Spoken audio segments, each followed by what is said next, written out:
is issued by the Speaker of the Senate of the National Assembly, I beg your pardon, Honorable Justin Muturi. My name is Edward Kabasa. We'll take a look at the order of business this afternoon, but before that, the members of the National Assembly did sit in the morning where the Division of Revenue Bill, National Assembly Bill number 7 of 2021, was in the order of business. This is courtesy of the Budget and Appropriations Committee, which is chaired by the Honorable Member for Kieni Constituency, Honorable Kanini Kega. And this bill was being debated for the second reading. And this afternoon, the members will be sitting in the Committee of the Whole House to debate the bill, the Division of Revenue Bill, National Assembly Bill number 7 of 2021. Of course, this is an important bill, considering the fact that it is a money bill, and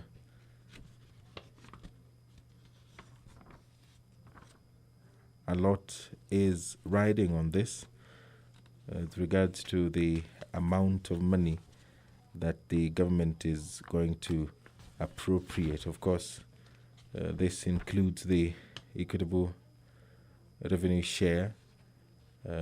Money is going to the counties, the 47 counties, of course, before they get the allocation that constitutionally they are required to. The National Assembly ought to approve that particular transaction or business, and that is the business that the National Assembly will be engaging in this afternoon.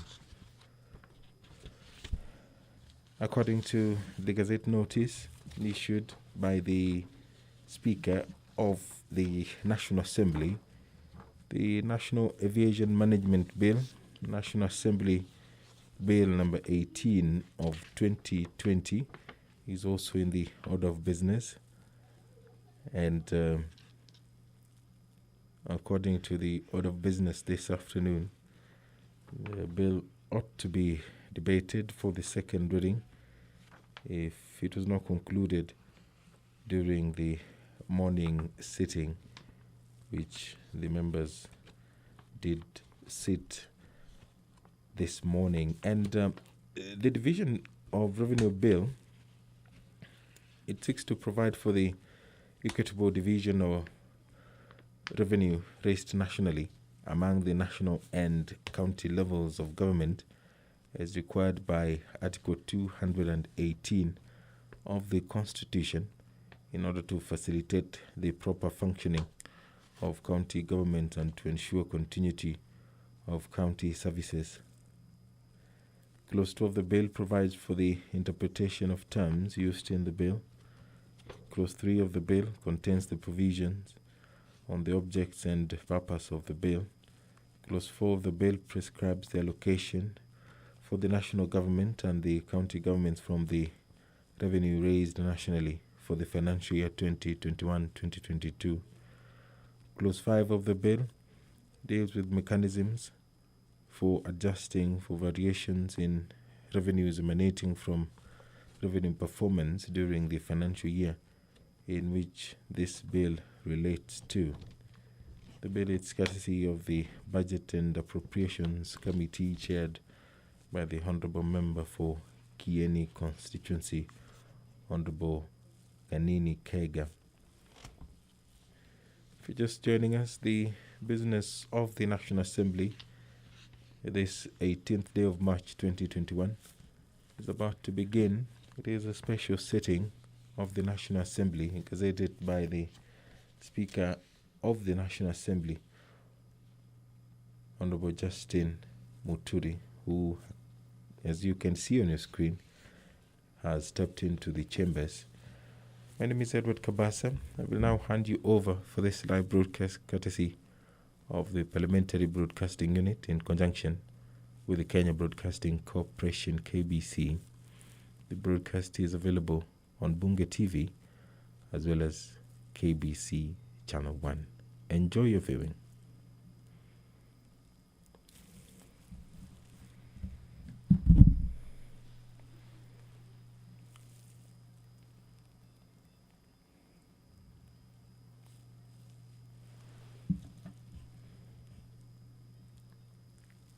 Who in your wisdom and goodness have appointed the office of leaders and parliaments for the welfare of society as the just government of the people. We beseech you to behold with abundant favor as your servants whom you've been pleased to call to the performance of important trusts in this republic. Let your blessings descend upon us here assembled, and grant that we treat and consider all matters that shall come under our deliberation in so just and faithful a manner as to promote your honor and glory, and to enforce the peace, prosperity, and welfare of our country and of those whose interests we are committed to our church. Amen.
Yes, we can start. Order number 1, administration of oath. Order number 2, communication from the chair.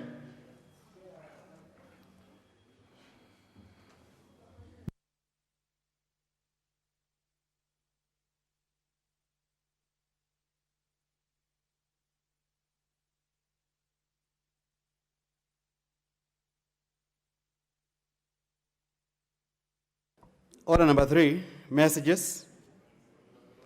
Order number 4, petitions. Order number 5, papers. Order number 6, notices of motion. Order number 7, questions and statements. Honourable members, it's at this point, since on this, during this special sitting, there are no questions. It's as a segment for the statements that honourable members, including the members who had wanted to express sympathy with our brothers across the border following the demise of His Excellency John Pombe Joseph Magufuli. So this time, I see the member for Soy was the first one who had to put his card for intervention. Honorable Costani.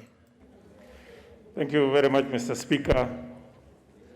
I stand on behalf of the people of Soy constituency to say pole to our brothers, our neighbors in Tanzania for the loss of their president, Honorable His Excellency John Pombe Magufuli.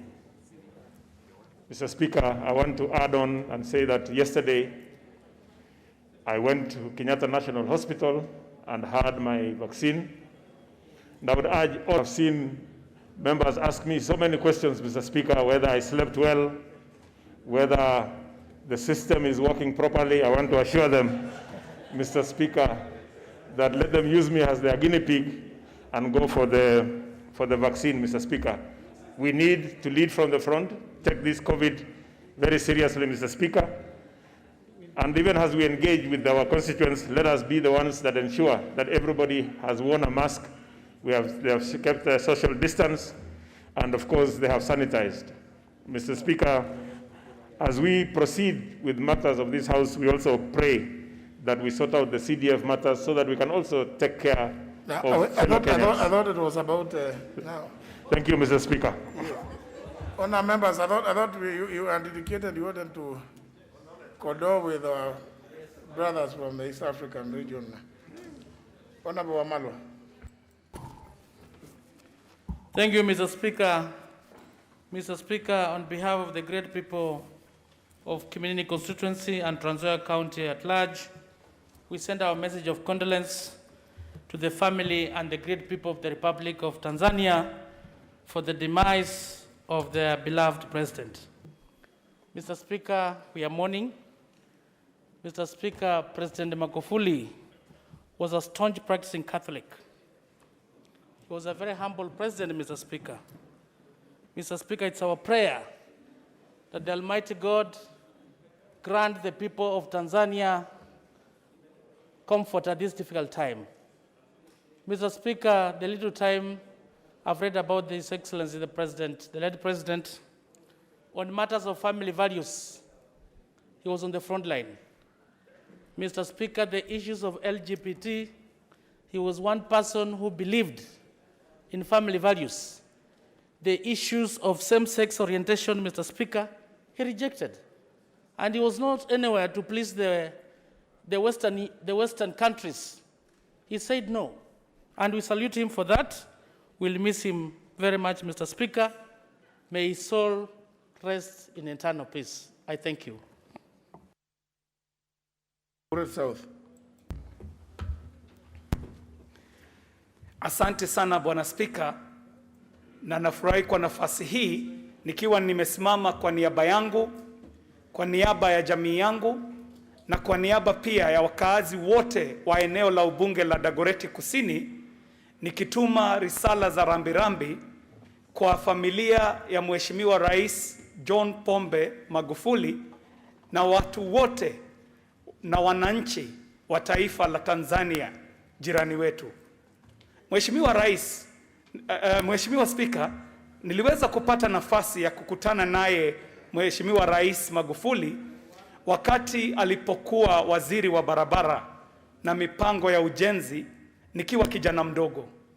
Na wakati huo alinipendeza sana kwa uongozi wake, taadhima na pia ujuzi katika kazi ambayo alikuwa anaifanya wakati ule. Kwa hivyo mimi namuomboleza mtu ambaye namtambua na mtu ambaye namjua. Mheshimiwa Rais, Mheshimiwa Spika, mengi yamesemwa kuhusu kifo cha Mheshimiwa Rais. Naona kunao baadhi ya wajumbe ambao wanafurahia kwamba juzi umetazwa na wazee wa Nchuri Ncheke, Mheshimiwa Spika, na pengine ni ombi ambalo wanakuombea na ni ombi jema.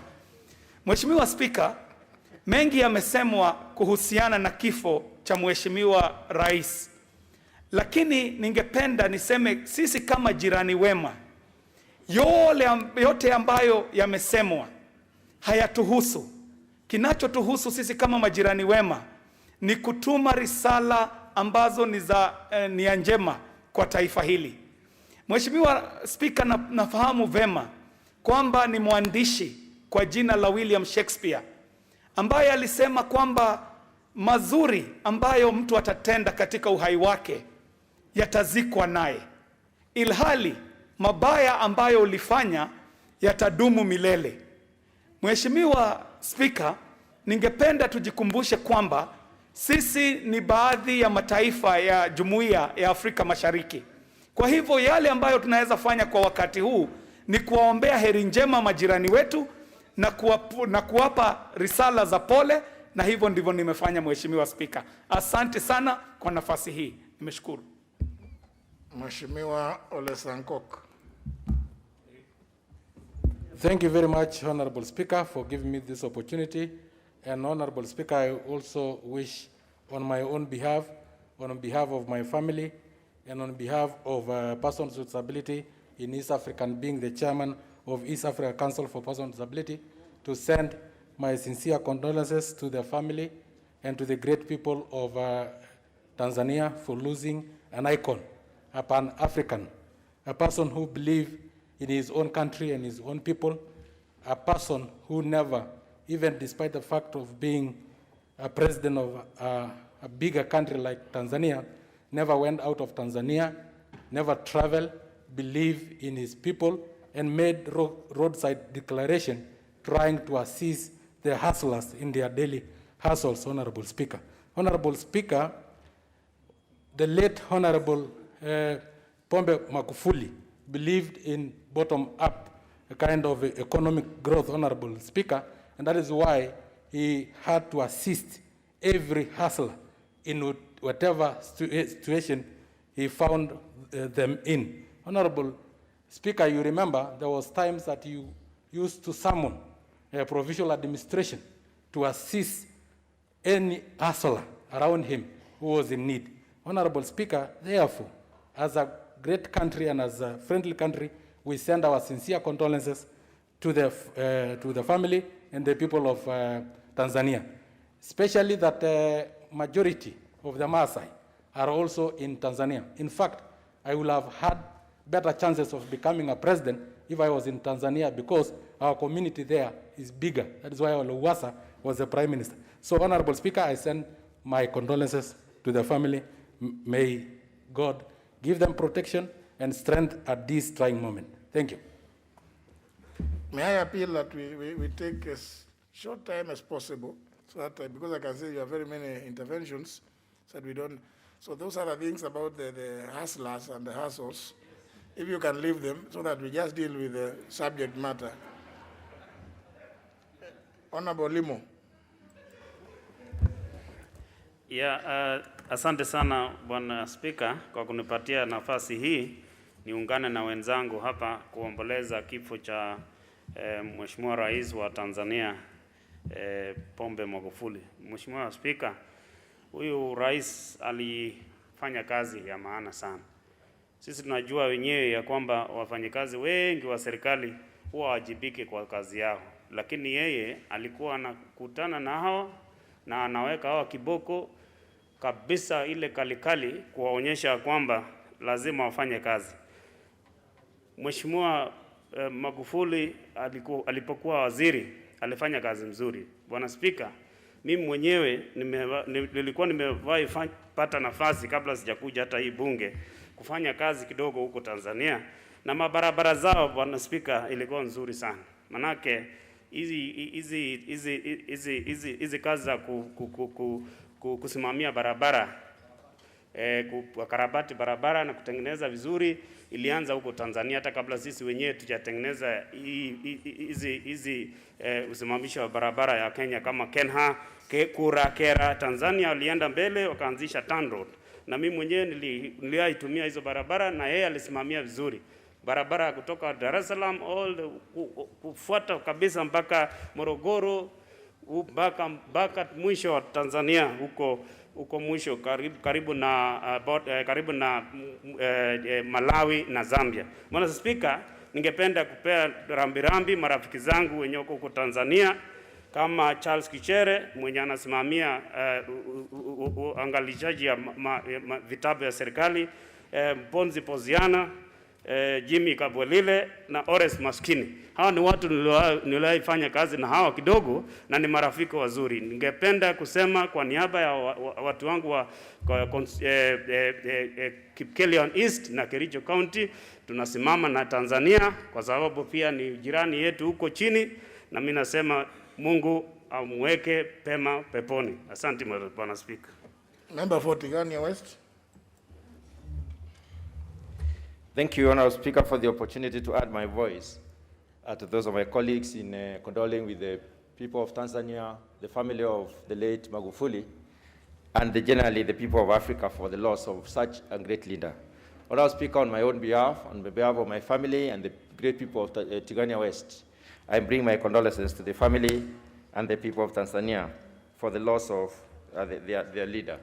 Honourable Speaker, His Excellency, the late Magufuli, showed us clearly that he's a very focused and very strong-willed person. He stood very firm on his principles and did whatever he thought was right to his people and for his people. Honourable Speaker, the late Magufuli reminds me of a law called Murphy's Law. In the struggle with the COVID-19, Honorable Speaker, the late Magufuli struggled with the people of Tanzania. He guided the people of Tanzania. He accepted failures where there were, and he was able to propel his people very well. Honorable Speaker, there is a lot to learn from the strong-willed Honorable Magufuli. He has also supported his people in the sense that he has allocated close to 10% of the national revenue to agriculture. Agriculture is where most of the people are. And Tanzanian economy is growing faster than the Kenyan economy because the money goes to the people. Honorable Speaker, Honorable Magufuli will be remembered for many years for having focused on the people. I do send my condolences to the family and also the people of Tanzania. Thank you, Honorable Speaker. Member for Nyando. I thank you, Honorable Speaker. On behalf of Nyando constituency, we all stand in solidarity with our brothers and sisters in Tanzania as they mourn their departed president. Honorable Speaker, 2007, Magufuli came to Kisumu, and it was during the height of our campaigns as ODM. And the current governor of Kisumu, Professor Nyong'o, who was the SG then of our party, stood up and said, because he was the minister in charge of livestock and fisheries, said, hapa tuna waziri wa uvivu. Of course, because you know Swahili is not part of our curriculum down there. And when he stood up to say, as humorous as he was, he said it is not uvivu, but uvuvi. So we remember him for that. But Honorable Speaker, President Magufuli will be remembered for so many things. I remember him for viciously fighting corruption within Tanzania. And he was never a stranger to wars with the people who were involved in corruption. He called it bluff, public and private, and he never flinched while fighting corruption in Tanzania. We also remember him for not pandering to the whims of the West. For once we had a president who believed in Tanzania, bought Tanzania, and I think, if I can remember, there is only one time that he stepped out of Tanzania. And he flew in the economy class all through the trip going and coming back. So he believed so much in Tanzania. He was an Afro-optimist, so to say, and we will miss him very, very much. But it's also a wake-up call, Honorable Speaker, that we need to take COVID-19 very seriously. If there are avenues for doing vaccination for members of this House, we need to take full advantage so that we can at least take this disease away from where it belongs. But one day, Honorable Speaker, as I finish, we shall all in unison stand up and ask death, where is your sting? I thank you for the opportunity. Member for Tharaka.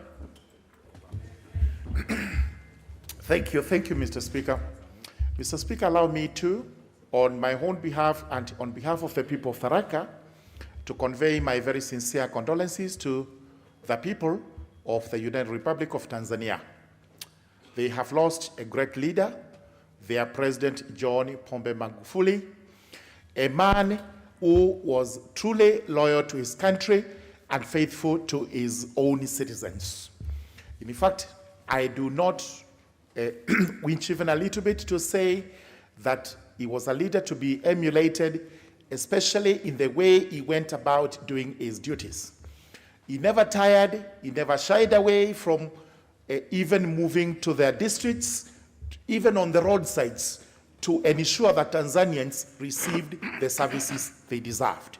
This is a president who will be missed not only by Tanzanians, but also by the entire continent of Africa and the world at large. May the Lord rest his soul in eternal peace.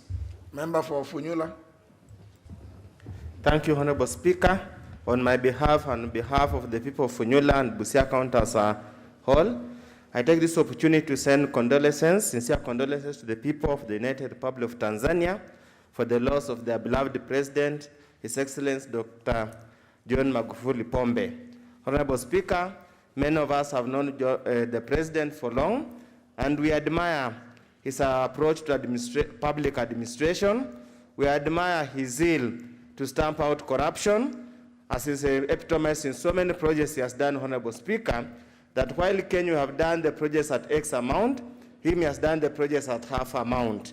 That indeed was the hallmark of the President of the Republic of Tanzania. Honorable Speaker, we, the people of Kenya, hope that the new administration will continue to strengthen the cordial relationship between Kenya and Tanzania and continue to allow free trade movement between the two countries, so that since we are members of this African community, we continue to benefit and grow this economy.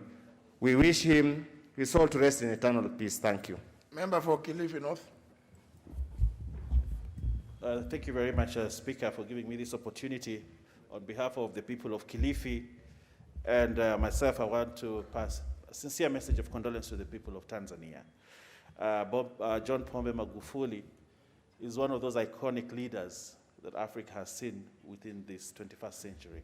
That we've seen his zeal at transforming public service. We have seen his zeal as service to the people.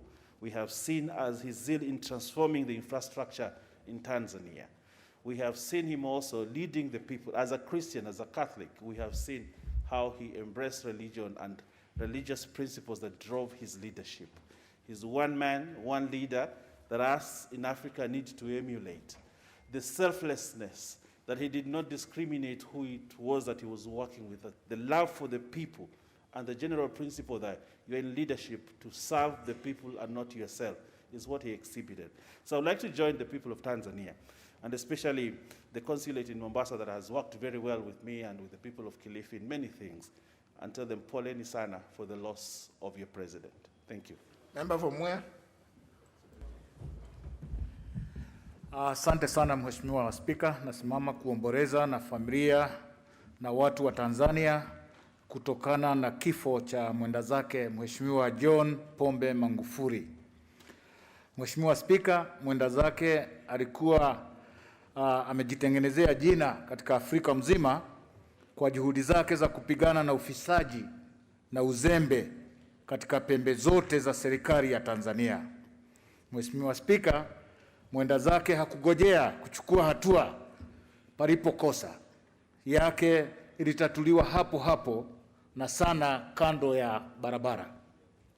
Mheshimiwa Spika, mimi sana nitamkumbuka mwenda zake John Pombe Magufuli kwa matamshi yake ambayo alikuwa akitoa mara kwa mara, na kutokana na matamshi hayo nilijifunza pia Kiswahili sanifu kutoka Tanzania. Na katika tokeo hili ambayo Mheshimiwa Spika, ningetaka kumwishi John Pombe Magufuli Mheshimiwa Spika, nasikia kuna watu ambao wanani confuse. Nataka kumtakia mema peponi. Asante Mheshimiwa Spika. Member for Kajiado South.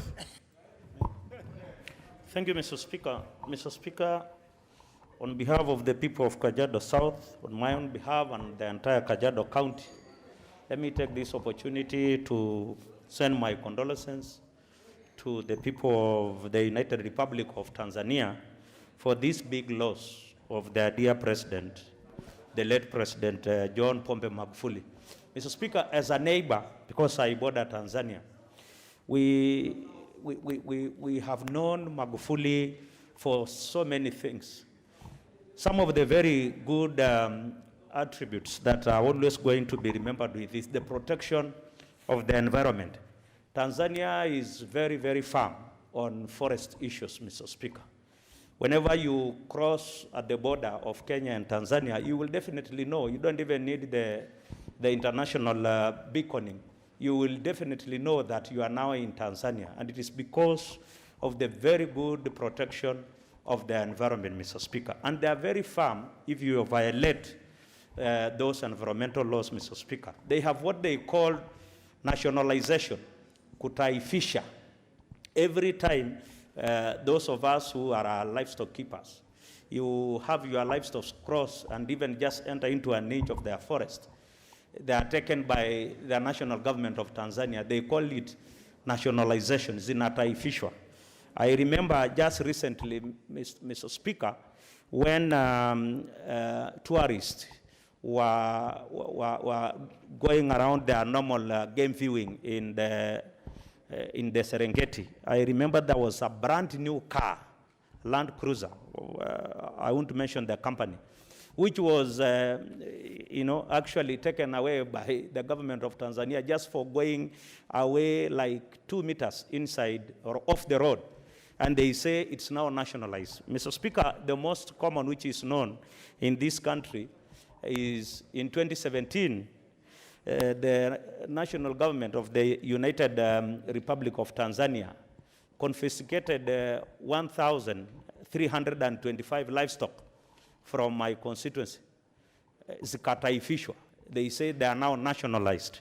And Mr. Speaker, they were auctioned and taken away by the government of Tanzania. But thanks to our government and His Excellency President Uhuru Muigai Kenyatta, because he came to the rescue of those farmers and compensated 100% and paid all those livestock to the people of Loitoktok or Kajiado South, Mr. Speaker. But, Mr. Speaker, as a neighbor of Tanzania, we always have those as neighbors. Today you are, in good books with them. Tomorrow you are not. But the greater good should always override those small differences, Mr. Speaker, because we know Tanzania is our greatest trading partner in this country, Mr. Speaker. It's number one, followed by Uganda, Mr. Speaker. And those good relations must always be maintained for the good of the two people, of Kenya and Tanzania. My prayers and thoughts are with the family of the late Magufuli and the people of the United Republic of Tanzania. Thank you, Mr. Speaker. Member for Westlands. Thank you, Mr. Speaker.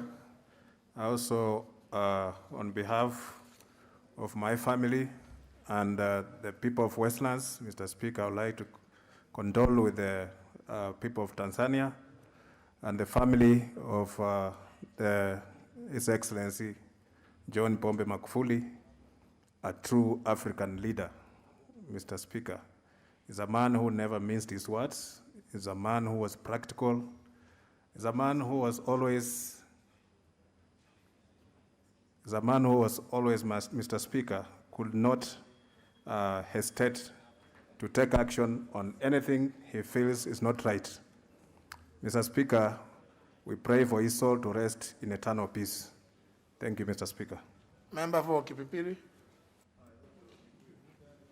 Honorable Speaker, I want to join my colleagues in conveying on behalf of my people of Kipipiri, my family, and myself, heartfelt condolences on the passing away of the President of the United Republic of Tanzania, the late John Pombe Magufuli,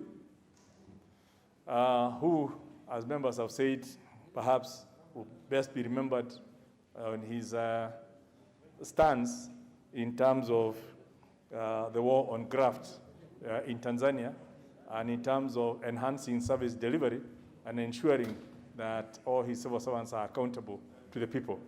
And we've seen that not just during the campaign trail, it's something that he has consistently done. I met him when I was Minister for Transport, and he was Minister for Roads.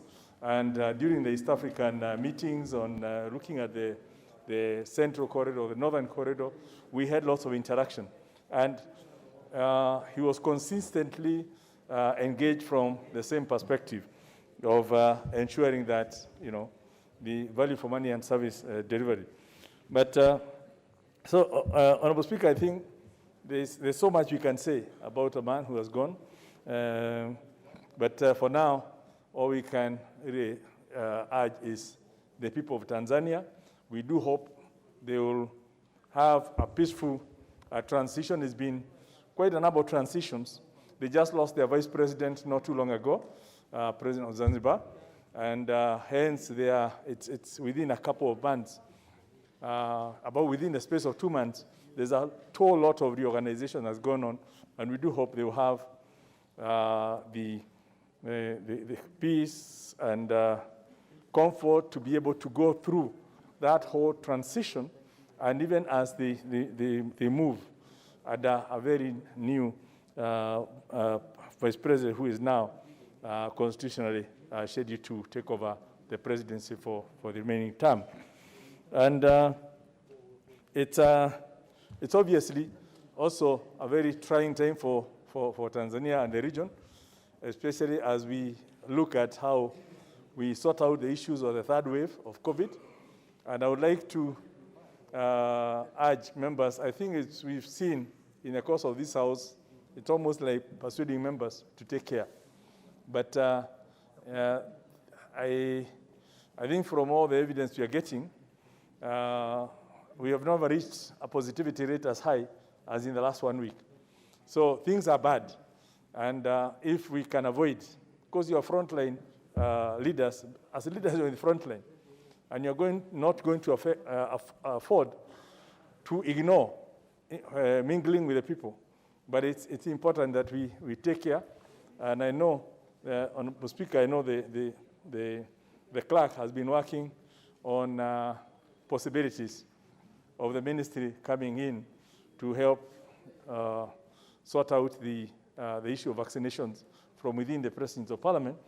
And if that happens, hopefully that will be communicated.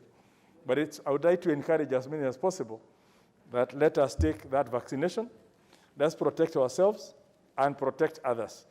Because we don't know when you'll meet a person.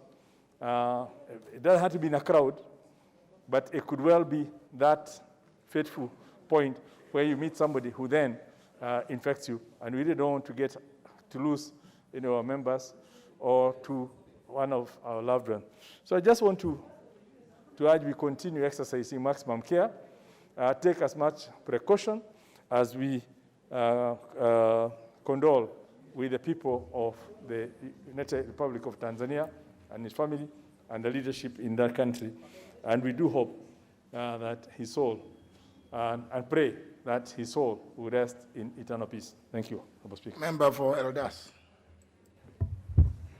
Thank you, Mr. Speaker. On my own behalf and on behalf of the people of Eldas, I want to join my colleagues in sending my condolence to the people of Tanzania. Mr. Speaker, Tanzania is a very important member of the East African family. And Mr. Speaker, one of the key pillars of our foreign policy is economic diplomacy. Mr. Speaker, if you look at the history of all the countries that have had a serious takeoff from poverty-stricken economies to highly developed economies, Mr. Speaker, they have had very strong leaders. If you compare South Korea, Malaysia, Indonesia, Thailand, Hong Kong, all these countries have had one thing in common. At one stage, in fact, they borrowed from Kenya in 1968, Mr. Speaker. Some of them used to get money from Kenya. Today, the GDP of South Korea is almost 50 times of that of Kenya.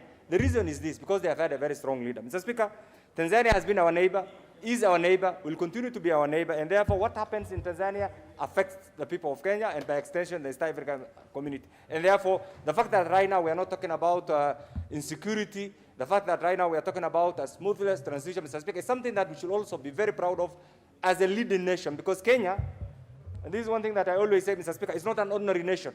Kenya is a regional hub, a diplomatic hub, a conferencing hub, Mr. Speaker, a humanitarian hub, and meaning because of we are always careful and watchful of what happens in all the countries that neighbors, Mr. Speaker, because we have challenges here and there and this, and the fact that right now our brothers here are mourning the death of their departed leader, and they are doing it in style. I watched the live interview by the Vice President, Mr. Speaker. The way they do it, that is the approach that even in Kenya, it's something that humane approach is one thing that we need to learn from Tanzania, Mr. Speaker. And therefore, in conclusion, what I want to say is, in Islam, as a Muslim, we believe death is a must. And that's why in the Quran we say, Kullu nafsin dha'iqatul maut. Every soul shall test death. I remember, Mr. Speaker, when the king of Saudi Arabia died, President Obama wanted to attend the burial, and in fact, from Japan to Saudi Arabia, you know, because of international travel, he delayed. And when he came, he was told, this is the graveyard of the king. He couldn't believe, just like all ordinary graves. And that is the style That is the style, is one thing that actually the Muslims encourage, and I hope and pray that we all accept that. Mr. Speaker, finally, this issue of COVID, and I want to appeal to you, is a reality. And we must speak from the front. We must speak and demonstrate leadership on this. And Mr. Speaker, I want to urge you, in consultation with the leadership of the House and the clerks and whatever, that we go back to the all strict COVID protocol. Because the way things are right now, and Mr. Speaker, with the rising cases, I'm afraid we may be termed very soon as the super spreaders. So, Mr. Speaker, I want to urge you, yes, we need to do our legislative activities, but equally our health is also very important as frontline health, frontline workers. I do not want, and the issue of vaccine, I think as our brothers here, once it comes here, we'll lead. We will have to get it, because this is one thing that actually we must also demonstrate leadership. So, Mr. Speaker, my appeal is next week before we reconvene, I think we should go back to the strict COVID protocol. That's the only way we can protect ourselves. Otherwise, Mr. Speaker, thank you so much for the opportunity. Member for Suba North. Thank you, Mr. Speaker. Let me take this opportunity on my own behalf, on behalf of the people of Suba North, to send my condolences to our neighbors from Tanzania on the loss of their president. Mr. Speaker, my constituency neighbors Tanzania through Remba Island, so not only are they our neighbors through the country, but through my constituency. Mr. Speaker, the president was also a very good friend to my party leader, Honorable Raila Amolo Odinga. That's what Honorable Jared was saying. And I know many people are challenged in Kiswahili, because Anyang' Nyong'o was actually referring to him as the minister of laziness instead of the minister for fisheries. But he has actually shown that he was not a lazy person when he became president. As a leader, we will be remembered for our work in two things, the hardware and software. Mr. Speaker, as a person with human rights background, I will skip his work in the software work. And especially as an African, we remember people for the good they have done. Mr. Speaker, he put Tanzania first. Mr. Speaker, he worked very hard to eradicate corruption. And Mr. Speaker, he did very well in enhancing infrastructure. I was there about a year ago with Parliamentarians for Global Action Network, where we met with the then majority leader. I don't know if he still is. And you could see the remarkable work that they were doing already in Tanzania. Mr. Speaker, we stand with our Tanzanians, and even as neighbors, we are only praying for them that they have good transition, and encourage Kenyans in the spirit of true African people, that let us focus on the good that he did. May his soul rest in eternal peace. Member for Kwanza. Thank you, Mr. Speaker, for giving me the chance to console with the people of Tanzania. So on my own behalf, on behalf of the people of Kwanza, Trans Nzoia, and the Kenya as a whole, to send our deep-felt condolence to the great people of Tanzania. Mr. Speaker, interestingly, I made a private visit to Dar es Salaam. I'm a Catholic, and I went to a Catholic church for service. Who do I see? I saw the head of state walking, very simple. Of course, he was guarded, and I saw him, and he's a very good man. Well, I didn't greet him, but I saw him. We had a service together with him. So on behalf of the Catholics here, we send our condolence to the people of Tanzania. And interesting, Mr. Speaker, the man is hard-working, because it's nothing else but work. And he's very focused. Mr. Speaker, I have acquired the name of Makofuli in Trans Nzoia. Interestingly, my friend, my neighbor, Pokose and Honorable Chris can testify that they have actually nicknamed me Makofuli in Tanzania, in Kwanza. So I want to take this opportunity on behalf of the people in Trans Nzoia and my own people that have lost a brother and our namesake. Asante sana. Thank you. Member for Kiambu Town.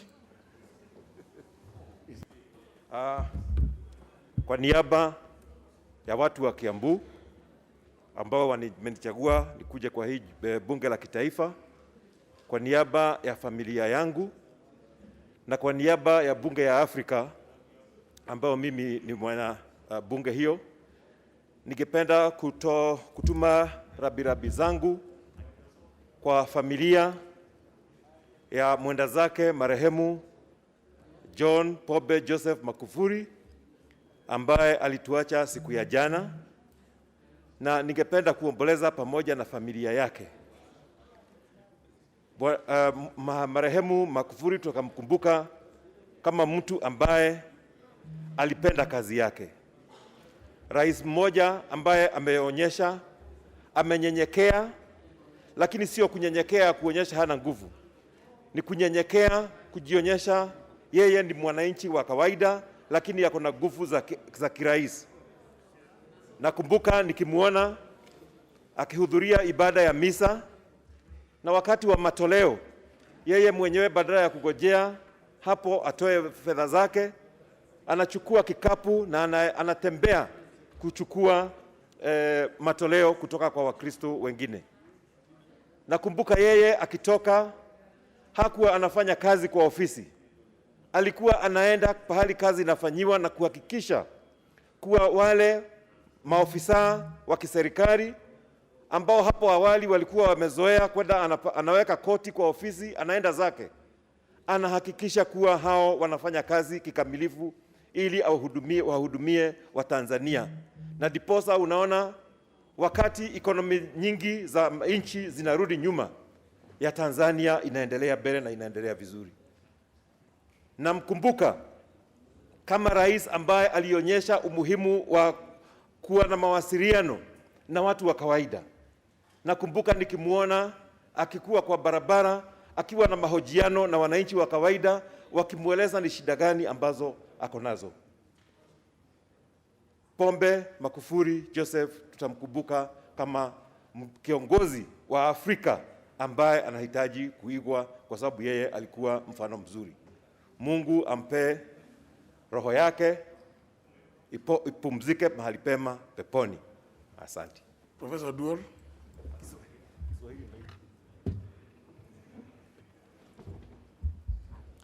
Thank you, Honorable Speaker, for opportunity to join the people of Tanzania and their family to condole at this time when we lost His Excellency John Pombe Magufuli.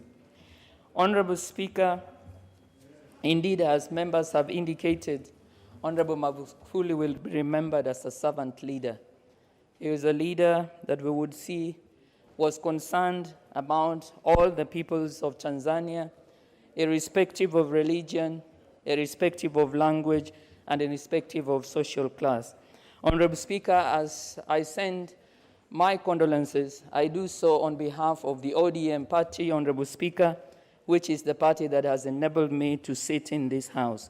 And I do so remembering that the word, as we, Honorable Speaker, today, dealing with death, will link to our belief system, that we remember that all leaders, while they serve, as Magufuli did, would remember that they need to number their days and that they need to do and stand in confidence for what they believe. Honorable Speaker, His Excellency Magufuli was a Pan-Africanist. He was a true speaker of what he believed and truly gave examples that when you have power, when you have a voice, then you should not at any time be compromised or be afraid of speaking what you believe. Thank you, Honorable Speaker. I join my colleagues, I join the ODM party, my family in sending condolences to the people of the United Republic of Tanzania and their family. Thank you. Member for Garissa Township. Thank you, Mr. Speaker. On behalf of the great people of Garissa Township and on my own behalf, I stand here to send my condolences to the people of Tanzania, the family of President Magufuli. And Mr. Speaker, I remember him. I haven't met him, but I remember him as a man who believed in his country. that even he didn't believe in East Africa community. He even didn't believe in his neighbors. He believed in transforming Tanzania. And the Speaker, as I sit down, you know this culture of when you die, you are praised. And people don't say your other side. I hope Tanzania now the new leadership will believe in true democracy. Because our brother, the late Magufuli, in certain ways, did things, in particular in the last election, that violated true democracy.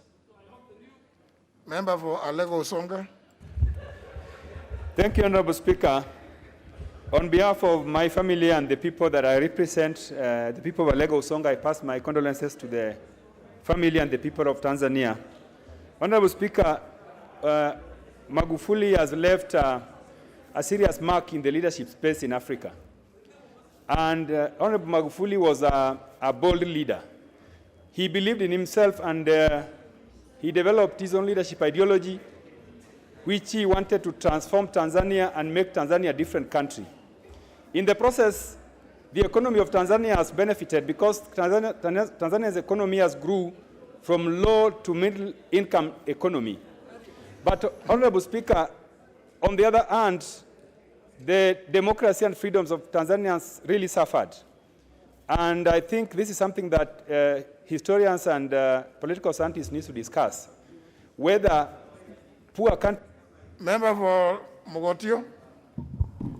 Thank you, Speaker. I join my colleagues in also sending my condolences to the people of Tanzania and also the family of Magufuli. I think we also saw that President Magufuli was a very strong-willed president. He actually exercised a bit of strong will in the Tanzanian economy, and even actually made very controversial directives, especially concerning the issues of COVID. And also, but on the other side, we also saw that he welcomed also our president and gave him some peacocks, which were very, very beautiful. And therefore, we want to wish him farewell in his last journey in this earth. Thank you. For Kinango. Honour members, 1 minute, 1 minute. That's why. Asante sana Mheshimiwa Spika. Kwa niaba yangu na familia yangu na wananchi wote wa Kinango kwa jumla, nataka nichukue nafasi hii kutoa salamu za rambirambi kwa Jamhuri ya Tanzania na wananchi wote wa Tanzania. Mheshimiwa Joseph Pombe Magufuli alikuwa rais ambaye alikuwa anajulikana kwa upande wa kunyorosha adabu wafanyikazi ambao walikuwa wanazembea, na hiyo atakumbuka katika maisha yake yote. Na sisi sote kama jamii ya Kenya tunawapatia ndugu zetu wa Tanzania pole katika wakati huu mgumu, na Mwenyezi Mungu ailaze roho yake mahali pema panapolala wema. Asante. Member for Yatta. Thank you, Mr. Speaker. Allow me to also send my condolences on my behalf and the great people of Yatta and the people of Machakos County to the wife and the family of the late John Pombe Magufuli, the president of the great nation, our neighbor Tanzania. Mr. Speaker, Magufuli stood for a lot of things, Mr. Speaker, among them efficiency in public sector. This is a man who fought corruption in the best way you know, Mr. Speaker. A simplified presidency in that country, Mr. Speaker. In many occasions, you would see him sitting down with the common man, Mr. Speaker, under a tree and engaging the common man. He loved touring the great nation, his own people, Mr. Speaker. But, Mr. Speaker, we also want to pray that Tanzania gets a peaceful transition as the new lady president, Samia Suluhu Hassan, becomes the first lady president in East Africa, Mr. Speaker. And as we do that, we want to encourage Chama cha Mapinduzi to promote the... Member for Amended North. Thank you, Mr. Speaker. Mr. Speaker, I want to join my colleagues on my behalf and on behalf of my family and the Menti to send our condolences to the people of Tanzania. The President Magufuli was in Meru many years back when he was opening a road going towards Maua with the Right Honorable Prime Minister Raila Amolo Odinga in Meru, and even there is even a plaque to that effect opposite the Kaga girls. And Mr. Speaker, he was somebody who had a good broom, and I hope that broom can be brought to Kenya for wiping out corruption, because that's what is needed in this country. Thank you, Mr. Speaker, and poleni sana. Member for Kilifi County. Asante Mheshimiwa Spika. Nachukua fursa hii kupeana pole zangu za familia yangu na hasa za wamama wa Kilifi kwa Jamhuri ya Tanzania kupoteza Rais John Pombe Magufuli. Wasifu wake tu wa upendo wake kwa kina mama tuliuona, ndio maana ameacha makamu wa rais Mama Samia. Tuombea subra wakati huu mgumu, na tumwombee Mama Samia aweze kuvaa viatu za Mheshimiwa Magufuli, aendeleze kazi iliyoachwa nyuma na marehemu John Pombe Magufuli. Asante. Member for Baringo County. Asante sana Mheshimiwa Spika. Mimi naye naungana na wenzangu nikitoa pole zangu kwa niaba yangu mwenyewe na watu wa Baringo County kwa Mheshimiwa Rais wa Tanzania na watu wake wote na jamii kwa jumla, nikikumbuka kwamba Baringo pia tuko na kijana amejiita Magufuli, na tunasema pole sana kwa wale. Tunasema kwamba Rais Magufuli alikuwa mtu ambaye alikuwa na msimamo mkali, ambaye alijiamini na alikuwa akinyorosha mambo yake pasipo kuogopa mtu yeyote. Tunamkumbuka manake kila wakati akizungumza yeye atazami nyuma, kwamba tunamwombea roho yake ilazwe mahali pema peponi. Poleni sana watu wa Tanzania. Member for Nandi County. Honorable Speaker, hata nami nimesimama kupeana rambi zangu na watu wa Nandi kwa nchi ya Tanzania. Nataka kusema Magufuli alipikana na upisati alipikana na upisati na Mr. Speaker, siku ya miaka ya 2017 aliokoa bilioni 47 na Mr. Speaker, kuhusu Janet ni mama mnyenyekevu, ni mwalimu na hawachi shule bila kupata mwalimu mwingine akienda pahali. Ni mama anapenda kazi kama bwana yake. Nasema pole sana, na kwa mama Vice President anaitwa Suluhu Hassan, nasema Mungu akusaidie ushikilie nchi ya Tanzania vilivyo. Poleni sana. Member for Kitui South. Asante sana Mheshimiwa Spika kwa kunipatia fursa hii niweze kupeana pole zangu, na kwa niaba ya familia yangu na watu walionichagua wa Kitui South, ningependa kupeana rambirambi zangu kwa wananchi wa Muungano wa Tanzania kwa kupoteza rais wao ambao alifanya kazi nyingi sana na alitarajia kufanya kazi nyingi, lakini Mungu amemchukua. Ningependa kukumbuka ujasiri wake kwa kazi yake aliyokuwa anafanya na vile ambavyo alikuwa akikosoa watu ambao aliona ya kwamba walikuwa wanakosea wananchi wake. Alileta mabadiliko katika nchi ya Tanzania na kuchukua pesa ambazo aliona kama zilikuwa zinatumia kwa njia ambayo haikuwa ya anasa. Anazipeleka kwa mambo ya elimu, kilimo, kwa kina mama, watoto na mazingira. Na ningependa kusimama na rais wetu Uhuru Muigai Kenyatta kusema Mungu. Honorable Yusuf Halima. Asante sana Mheshimiwa Spika. Ningependa pia mimi kuchukua nafasi hii kuwaliwaza wakaaji wote wa Tanzania, familia ya marehemu John Pombe Magufuli na pia majirani wote wa East Africa. Ni huzuni sana. John Pombe Magufuli alikuwa mtu mcheshi sana. Mara kwa mara nilikuwa napenda kumtazama kwa sababu alikuwa anaongea mambo ya kufurahisha. Alikuwa mtu mwenye utu na wengi walimpenda, lakini kwa yote tujue ya kwamba kila mtu ataonja mauti. Kwa hivyo safiri salama John Pombe Magufuli, Mungu akuweke mahali pema peponi. Asante. Member for South Mugirango. Mheshimiwa Spika, pia mimi naungana na wenzangu kutuma rambirambi zangu kwa mwenda zake Mheshimiwa marehemu Pombe Magufuli, rais ambaye kila mmoja anamkumbuka kwa ujasiri na kujitolea kufanya kazi, kujitolea kufanya kazi kwa mbele ya wananchi, kutoa directives mbele ya kwa rallies mbele ya wananchi na kupinga ufisadi katika nchi yake. Lakini tunaposema hayo pia tunaomba Watanzania washikilie demokrasia na wahakikishe ya kwamba watapeana freedom ya watu kujiexpress inavyofaa kule Tanzania katika njia ya kisiasa, kwa sababu kidogo. Member for Central Imenti. Mheshimiwa Spika, nasimama kushikilia kama vile wenzangu wamesema kuhusu marehemu Rais Magufuli. Alikuwa rais mzuri wa nchi ya Tanzania na tunaombea wananchi wa Tanzania wawe na wakati mwema wakati wanasindikisha rais wao.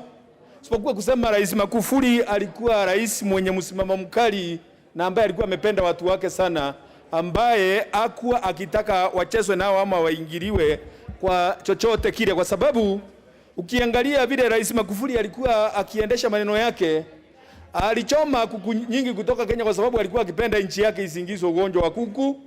Ng'ombe akachukua ng'ombe nyingi za Kenya kwa sababu hakuwa akitaka kichaka chao kilishwa ng'ombe sawa Kenya. Kwa hivyo popote pale ameenda, Mungu amrase pale pema peponi. Asanteni sana. Member for Uriri. Thank you, Mr. Speaker. Let me also, on my behalf and on behalf of the great people of Uriri, pass my condolences to the late President of Tanzania. Mr. President, many people have said very good things, and I join my colleagues. And as Africans, of course, when someone is gone, we remember them for the good things that they have done.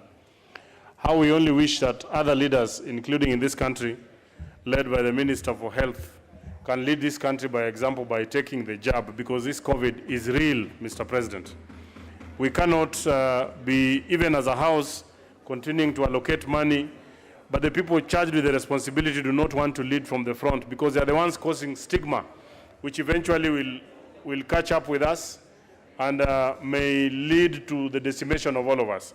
So at this point, I want to wish the Vice President, who is now going to take over for Tanzania, and I wish them well. Thank you very much, Mr. Speaker. Member for Kajiado North. Asante.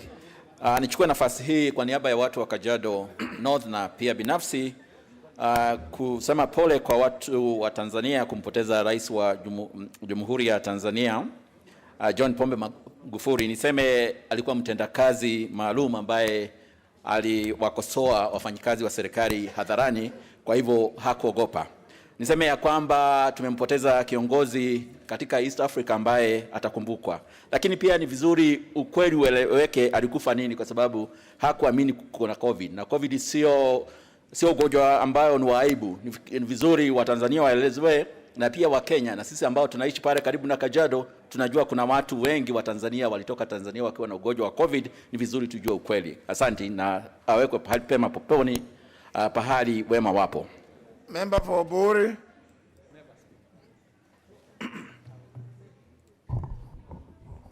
Thank you, Mr. Speaker. On behalf of people of Buri, I'd like to send our condolences to the family and the people of the Republic of Tanzania through the Vice President, Madam Hassan Tulu. The late president, rose from a very humble family.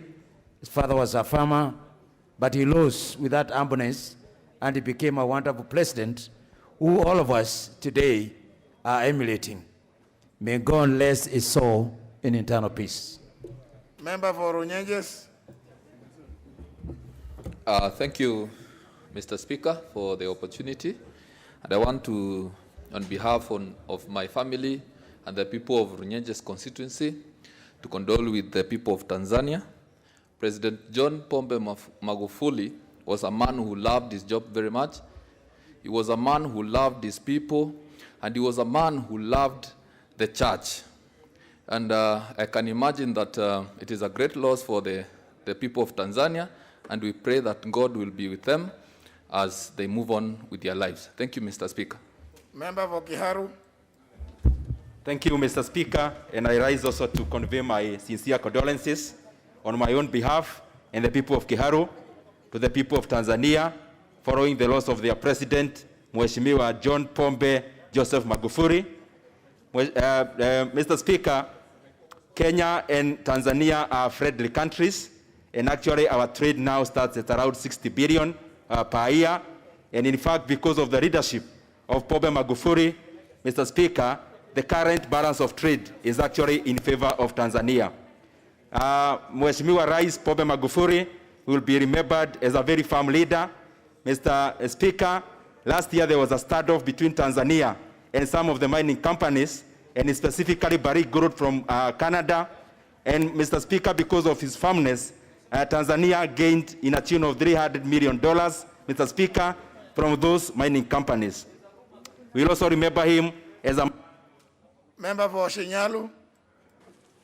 Bwana Speaker, nasimama hapa vile vile kutoa risala za rambirambi kwa niaba ya watu wa Shinyalu na watu wa Kakamega kwa Jamhuri ya Tanzania kwa kumpoteza rais ambaye ni rais ambaye tunamjua kwamba ni mtu ambaye amejaribu sana, haswa sana namkumbuka katika kule kubana matumizi na fedha za serikali na kuweka watu katika njia fulani.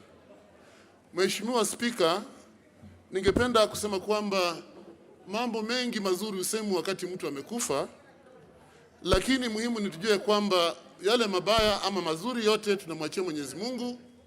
Lakini kwa watu wa Tanzania, kwa sababu wana msiba huo, ningependa kuwaelezea kwamba ni vizuri vile vile wao pia waangalie sheria za kukinga ugonjwa huu hatari ambao ni wa corona, ili na wao vile vile. Member for Kikuyu. Asante Bwana Speaker, pia mimi najiunga pamoja na wananchi wa Kikuyu kutuma risala ya rambirambi kwa jamaa, marafiki na familia ya Mheshimiwa Magufuli na Watanzania wote. Mheshimiwa Rais Magufuli mwaka uliopita ama mbele ya mwaka uliopita aliwahi kusema ya kuwa amejitoa kama sadaka kwa Wanatanzania, hasa Wanatanzania maskini, kubadilisha maisha yao. Na tumeona kufuatia uongozi wake Mheshimiwa Speaker, nchi ya Tanganyika wakiinuka kimaendeleo kutoka ujenzi wa madaraja, mabarabara, port na hata reli ambayo iliweza kugharamia pesa kiasi kidogo zaidi kuliko hii yetu. Pia tumeona wakiweza kununua mandege wakati ndege zetu hapa Kenya zaanguka. Tumwage Mheshimiwa Magufuli, lakini pia iwe funzo kwa sisi viongozi tulio na uwezo, tulio na nguvu na mamlaka, tuyatumie kutendea kila mtu haki na Member for Vihiga County. Asante sana Bwana Speaker kwa kunipa nafasi hii kwa niaba yangu na watu wa Vihiga County pamoja na watu wa Amani National Congress. Ningependa kuambia watu wa Tanzania poleni kwa kumpoteza rais wenu ambaye ni Magufuli. Magufuli amekuwa kiongozi wa maana. Nimeona anapenda akina mama. Kuna wakati mama alimwendea akiwa kwa mkutano wa hadhara, nikaona Magufuli akimpatia pesa aendeleze biashara zake.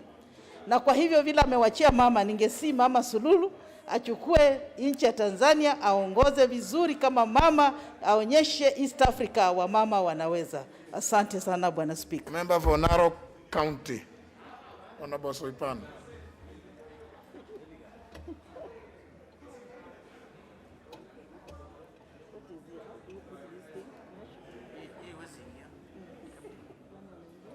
Thank you, Mr. Speaker. On my own behalf, on behalf of the people of Narok County, I wish to convey my condolences to the people of the United Republic of Tanzania. My county, Narok, borders Tanzania, and beyond that, my birth village is actually very close to Loliondo. Actually, the traffic to Loliondo, when people went to partake of the babu concoction, is actually passes through a road in my village. and we are saddened by the loss, Mr. Speaker, and Magufuli contributed a lot to the enhancement of the democratic space of the United Republic of Tanzania, but we will also remember him for some not very positive actions, like the detention of Maasai cows, the killing of chicken belonging to Kenyan farmers. But all the same, Mr. Speaker, that is the nature of a human being, and we are mourning together with the people of Tanzania. Member for Nakuru Town East. Asante sana Mheshimiwa Spika, kwa niaba yangu, kwa niaba ya familia na wakazi wote wa Nakuru Town East constituency, tunapeleka rambirambi zetu kwa wananchi wa Tanzania kwa kumpoteza rais wao. Kama vile Chris Wamalo alisema, President Magufuli alikuwa ni Mkatoliki na aliweka maanani mambo ya kifamilia. Na nakumbuka Mheshimiwa Spika, hata siku moja aliweza kuondoa ama kupeana idhini muziki za Diamond ambaye alikuwa akiimba nyimbo ambazo si nzuri sana zitolewe kwa mambo yao ya kule Tanzania. Lakini cha kushangaza pia Diamond tulimuona katika siasa zake. Kwa hivyo alikuwa na mambo mazuri na mabaya ndani yake, lakini hiyo ndiyo hali. Lakini ya muhimu ni kwamba aliongoza Tanzania kwa njia ambayo inafaa. Asante sana Mheshimiwa Spika. Member for Bomet County.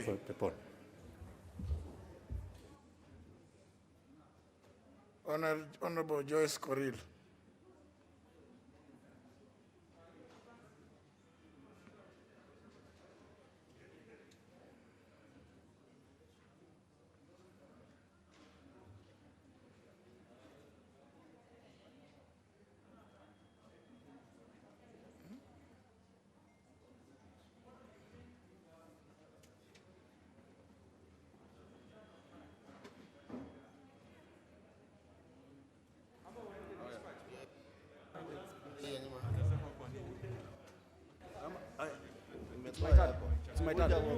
No, it's me.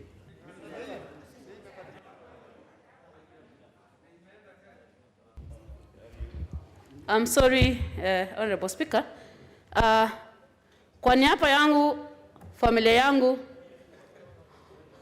watu wa Bomet na wawakilishi wa Kenya katika bunge la Hiala, ningependa kuwatakia Watanzania afueni ya haraka, tuombea amani na utulivu wa mioyo sao, sijaswe na wema wa Maulana. Hakika mwendo amemaliza Mheshimiwa Magufuli, na sote njia ni moja.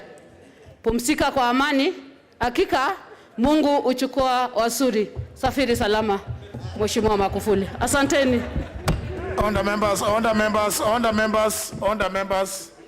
Members, if you can take your seats, including member for Keses.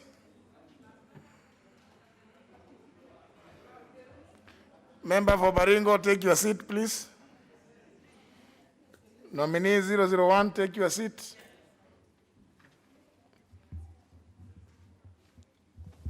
Honour members, we had given ourselves 1 hour to pay these tributes. We've gone slightly over 1 hour. Member for Wajir, please, just learn to listen to participate in the business. Honour members, I wish to thank you for your glowing tributes in honor of His Excellency, the late Dr. John Pombe Joseph Magufuli, President of the United Republic of Tanzania.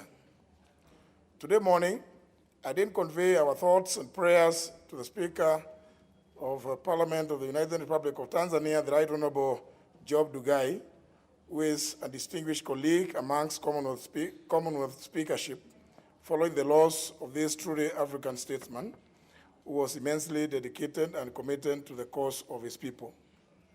Honour members, as you are aware, His Excellency President Uhuru Kenyatta, Commander-in-Chief, has already made a presidential proclamation with respect to the demise of the President of the United Republic of Tanzania, and has guided that the Republic of Kenya will observe a period of 7 days of national mourning, and that the flags of the East African community and of the Republic of Kenya shall be flown at half-mast in all public buildings and public grounds, and wherever else throughout the Republic of Kenya and its embassies, high commissions, and from forenoon today, 18th of March 2021, until sunset of the day of the funeral. Honourable members, in tribute and honor to our departed brother, His Excellency the late Dr. John Pombe Joseph Magufuli, I request that we all stand to observe a moment of silence.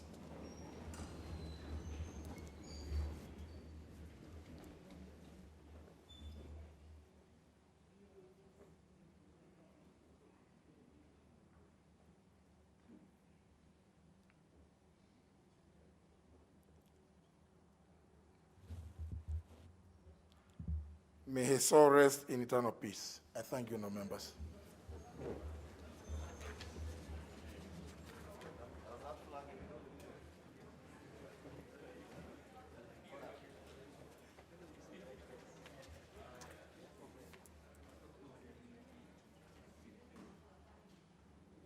Next. Order number 8, motion, consideration of the first supplementary estimate for the financial year 2020-2021.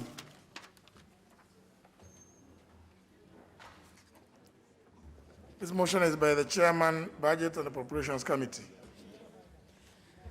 Thank you so much, Honorable Speaker.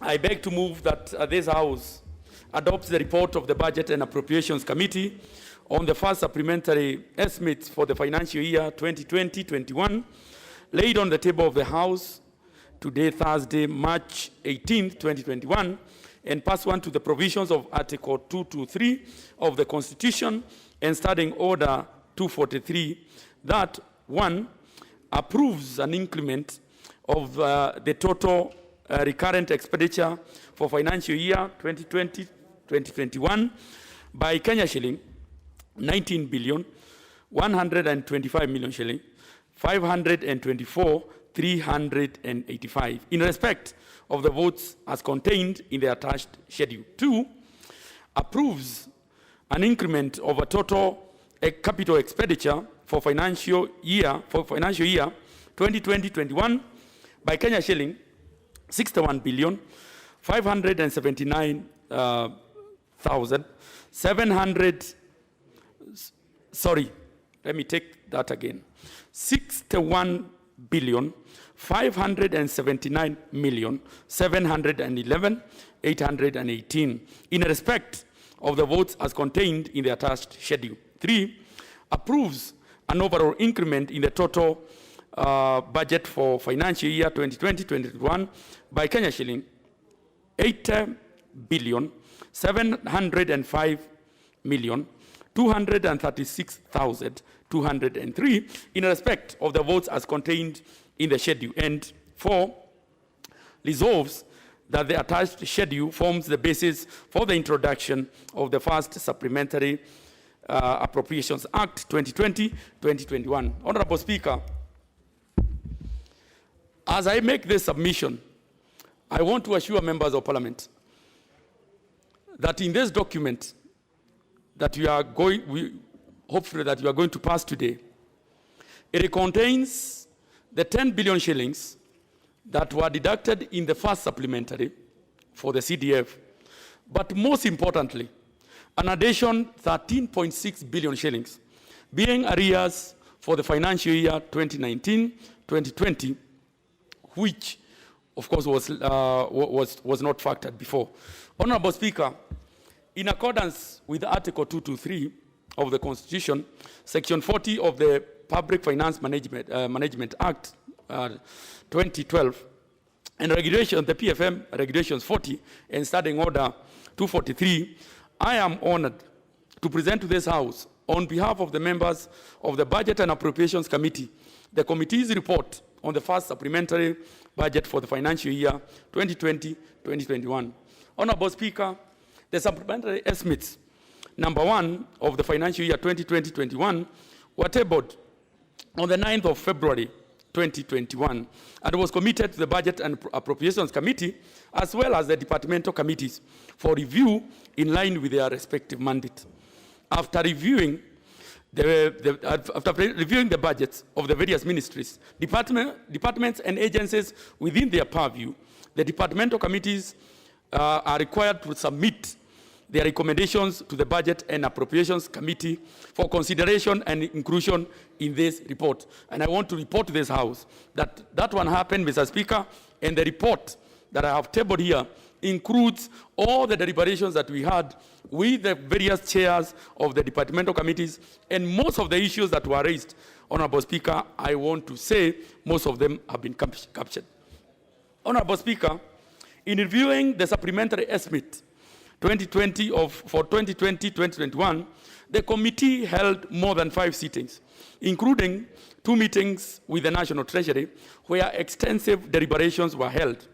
The committee also held discussions with the Parliamentary Service Commission and the Office of the Auditor General, and received submissions from departmental committees. The outcome of these deliberations has informed the various recommendations which are contained in this report. If approved by this House, these recommendations will form the basis for the passage of the Supplementary Appropriations Bill for the financial year 2020-2021. Honorable Speaker, I also want to add that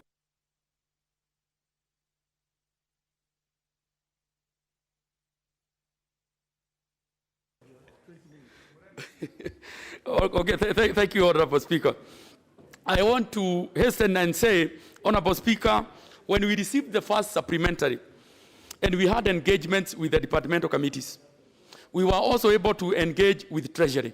And some of the issues that were raised, which were pertinent, issues to do with salaries, the cuts that were done, Treasury was able to reverse in their addendum. So we got an addendum, Mr. Speaker, which of course, and I want to report to this House, that in the first supplementary, Treasury had reduced CDF by 10 billion.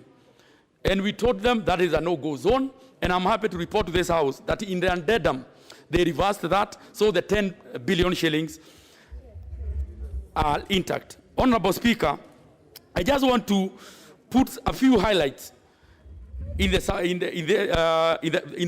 proposed changes under the first supplementary. Honorable Speaker, the supplementary budget is proposing an additional 20 billion shillings in recurrent expenditure and 59.81 billion in development expenditure. Of course, Mr. Speaker and members, you note that it's also different from what is in the order paper, but this is what they had proposed. But after negotiations and deliberations, we arrived at a higher figure. Honorable Speaker, with regard to the recurrent budget, the most significant increase is under the State Department for Crop Development and Agricultural Research, that is at 12.43 billion shillings. That was basically to pay for the pending bills for the maize subsidy. Also the Teacher Service Commission, that is TSC, 7.99 to hire more teachers and also for personal emolument. The Ministry of Defense at 6 billion, NIS at 6.5 billion.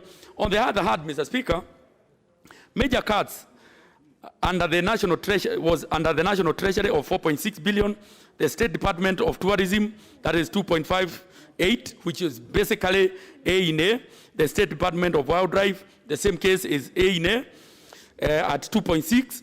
The State Department of Public Service, 2 billion.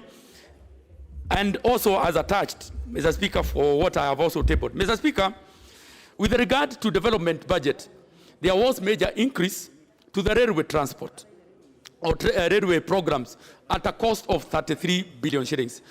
Mr. Speaker and members will note that this is to go to the meter gauge railway and also to the SGR so that we can have a seamless flow of goods and services from Mombasa to our neighboring countries. And you have seen it happening all over the country, going to Kisumu, going to Mombasa, going to Nakuru and other areas. Honorable Speaker, the Ministry of Health also got an additional 10.9 billion shillings. And basically, is in regard to UHC and also the COVID-related expenses. There was also the urban development at 7.7, But on the other hand, Mr. Speaker, there are major reductions under the Ministry of Health, that is the health policy standards and regulations. But most importantly, the State Department of Sports, there was a reduction of 10.8 billion shillings. And basically, the explanation given was this was factored as A in A, but unfortunately it was not forthcoming because of the current situation. Honorable Speaker, the committee notes with concern that the productive sector, notably trade and industry, continues to be allocated minimum resources in terms of percentage of ministerial allocations. Indeed, it is noted that this sector, this important sector, that is central to the economic recovery from the devastating effects of COVID-19, accounts for about 0.4% of the total ministerial allocation. Given that the trading has commenced under Africa Free Trade Area Agreement, which creates the largest free trade area in Africa, and the ratification, of course, of the Economic Partnership Agreement between Kenya and UK, enough resources should be allocated to this sector to enable the country to fully exploit the available opportunities and reap the benefits of accounts of these milestone trade agreements. Honorable Speaker, on the financing aspect, given that the expected revenue is underperforming, the increase in the fiscal deficit will primarily be funded by borrowing. The Kenya shilling 125 billion additional deficit will be financed by 146 billion shillings net domestic borrowing and 80 billion shillings net foreign financing. The bigger share of the additional foreign financing is expected to be raised through the issuance of sovereign bond. This is relatively, of course, more expensive than the concessional debts that we get. The committee observed that borrowing commercially to finance increased expenditure may contribute to interest payment on debt crowding out development expenditure in the medium term. Mr. Speaker, of also importance is also to note that the government has also been in talk and consultation with the Bretton Woods institutions. And we are happy that at least we are also getting financing from these respectable institutions. Honorable Speaker, the National Treasury seems also to have abandoned the fiscal consolidation policy that underpins the 2020-2021 MTEF. The projected deficit inclusive of the grant as a share of the GDP for the financial year 2021 has been revised upwards from 7.5 to 8.7.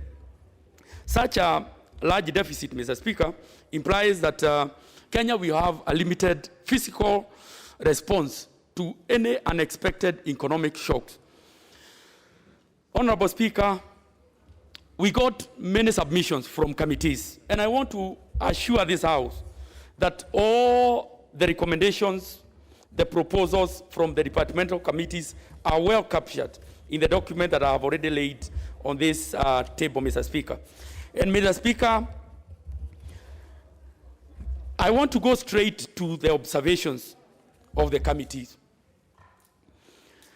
Honorable Speaker, one of the major observations is that there was failure to adhere to some legal provisions. The committee observed that there are some gaps in the format, structure, and content of the supplementary budget contrary to the legal provision. Notably, some new items have been introduced in the supplementary budget contrary to Section 48 of the PFM Act or Regulations 2015. Furthermore, analysis of the fiscal impact of the proposed changes have not been provided for in law. Honorable Speaker, for sure, there is the expansion of the fiscal deficit. Honorable Speaker, revenue is expected to significantly underperform, and it has been underperforming in the current financial year. As a result, despite some increases in spending through this supplementary budget, it is expected that there may be further expenditure cuts in course of the year in order to avoid extensive expanding the deficit. Mr. Speaker, it is almost certain that we will have a second supplementary that will be coming hot on the heel after we do this first supplementary. Honorable Speaker, the National Treasury also adjusted substantially budgetary provisions from for state-owned enterprises. Left as it is, or as it was, the adjustment could have halted the operations of these institutions. But I'm happy, Mr. Speaker, through the addendum, most of these issues were actually addressed and they were reversed. Mr. Speaker, a big issue on pending bills. Pending bills are literally everywhere in all ministries. And this is a concern that was raised by members of parliament and we, members of the committee, and we have clearly said that Treasury should have a proper roadmap on how to address the pending bills, because pending bills are piling up every other day. And it is unfortunate because there are people now, the traders don't feel very safe when they are also trading with ministries. So ministries should also be accountable on that.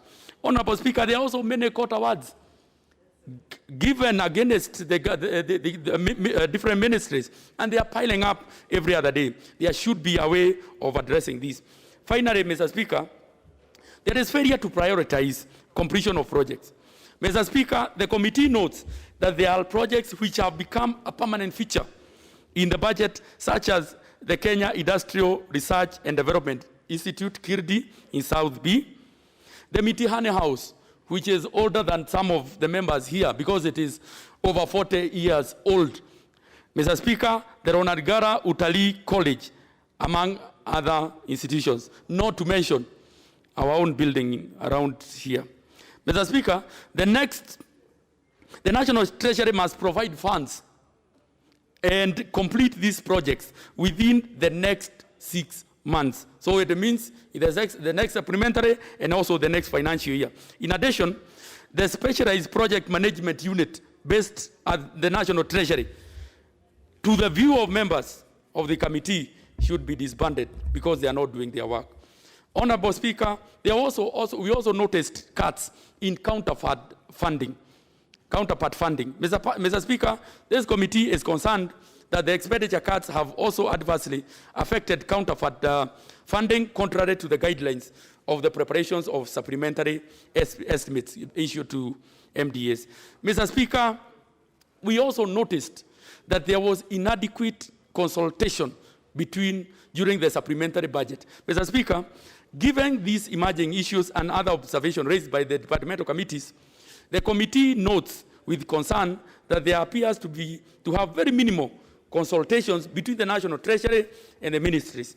Departments and agencies during the supplementary process came to our committee and they were given contradicting information from what the National Treasury was also giving us. So going forward, we seek that the National Treasury to have adequate consultation with the MDAs. Honorable Speaker, on the policies recommendation, Mr. Speaker, as I conclude, Honorable Speaker, having considered the above matters, the committee has made the following policy recommendations. One, that within the next 6 months, the National Treasury should provide funds and a clear roadmap for the completion of all stalled projects and present this information to National Assembly. Two, that during the finalization of the budget estimates of 2021-2022, the National Treasury should set aside funds for the settlement of all pending bills and court awards. Mr. Speaker, we are informed that pending bills have gone in excess of 100 billion shillings. The court awards are also in excess of 100 billion shillings. Mr. Speaker, that's a disaster in waiting. Honorable Speaker, number three, that to avert incomplete projects, the National Treasury should request the Auditor General to carry out an audit on ongoing projects that have been affected by the budget cuts by April 2021, with a view of funding these projects in the financial year 2021-2022, or if there is a supplementary 2 coming, it should also be factored. 4, that upon approval of the supplementary budget. 1, the MDAs and the National Treasury should revise their output and performance target to realign with the increase or decrease in budgetary allocation for various programs. 5, that the new projects in the supplementary budget 1 for the financial year 2020-2021 should be deferred to the financial year 2022-2023. And finally, that the next supplementary budget, the National Treasury should ensure adequate consultation with the MDAs before supplementary changes are effected on the budget. And finally, Mr. Speaker, the financial recommendation. Having considered the above matters, the committee recommends that this House resolves to approve 1, the supplementary estimate number 1 of financial year 2020-2021 is finalized as per the attached schedule 1 and 2. And then 2, that the attached schedule 1 formed the basis of the enactment of the first Supplementary Appropriations Act 2020-2021. Honorable Speaker, I beg to submit, and as I call upon my good friend, the whip, Majority Whip, to second, just to clarify and reinstate to members that the CDF funds, to second, yeah, the CDF funds have been factored and they are in this, and I call upon Honorable Wangwe to second. Honorable Wangwe. Thank you, Honorable Speaker. Honorable Speaker, I rise to second this supplementary estimate 1. And Honorable Speaker, on the onset, allow me to inform the House that the supplementary estimate 1 is brought before this House, Honorable Speaker, on the basis of reduction in revenue occasioned by the issues around COVID-19, all of which we know, the circumstances that, Honorable Speaker, we cannot rule out. Honorable Speaker, based on the issues that we have around, there is the issue that reflects in the supplementary 1 to do with salary cuts. Most of the public servants, Honorable Speaker, do expect that there will be salary cuts, Honorable Speaker. And indeed, in the first supplementary which came before this House, before the addendum, the reflection of those salary cuts was there, but that has since been corrected.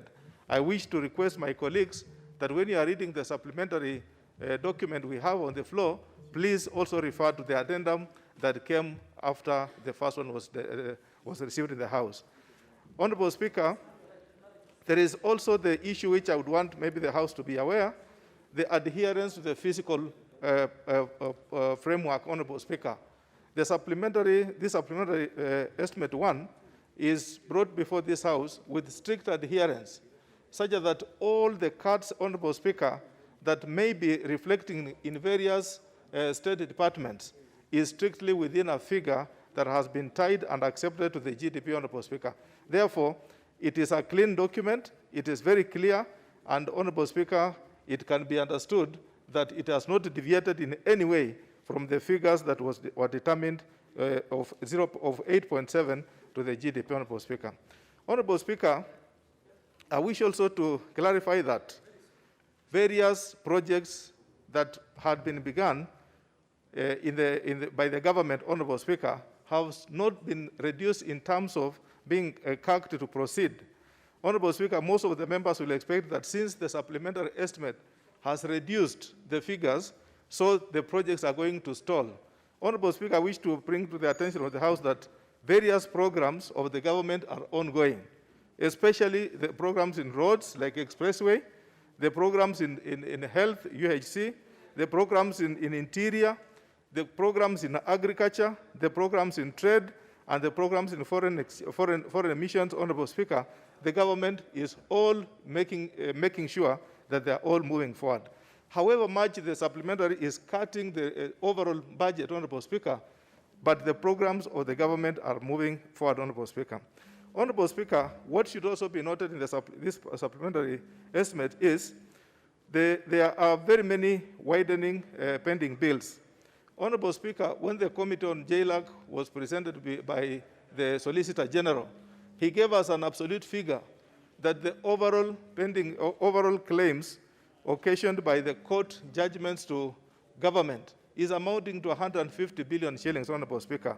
That is something which this House should be seized of the matter and find out that, Honorable Speaker, the government must address in the future estimates to this House, so that Kenyans who are owed money, where the courts have expressed themselves, should be paid their money, Honorable Speaker. Rather than you go to court, you spend 10 years, you get an award, and again to get your money from the Attorney General or Solicitor General, it becomes a problem.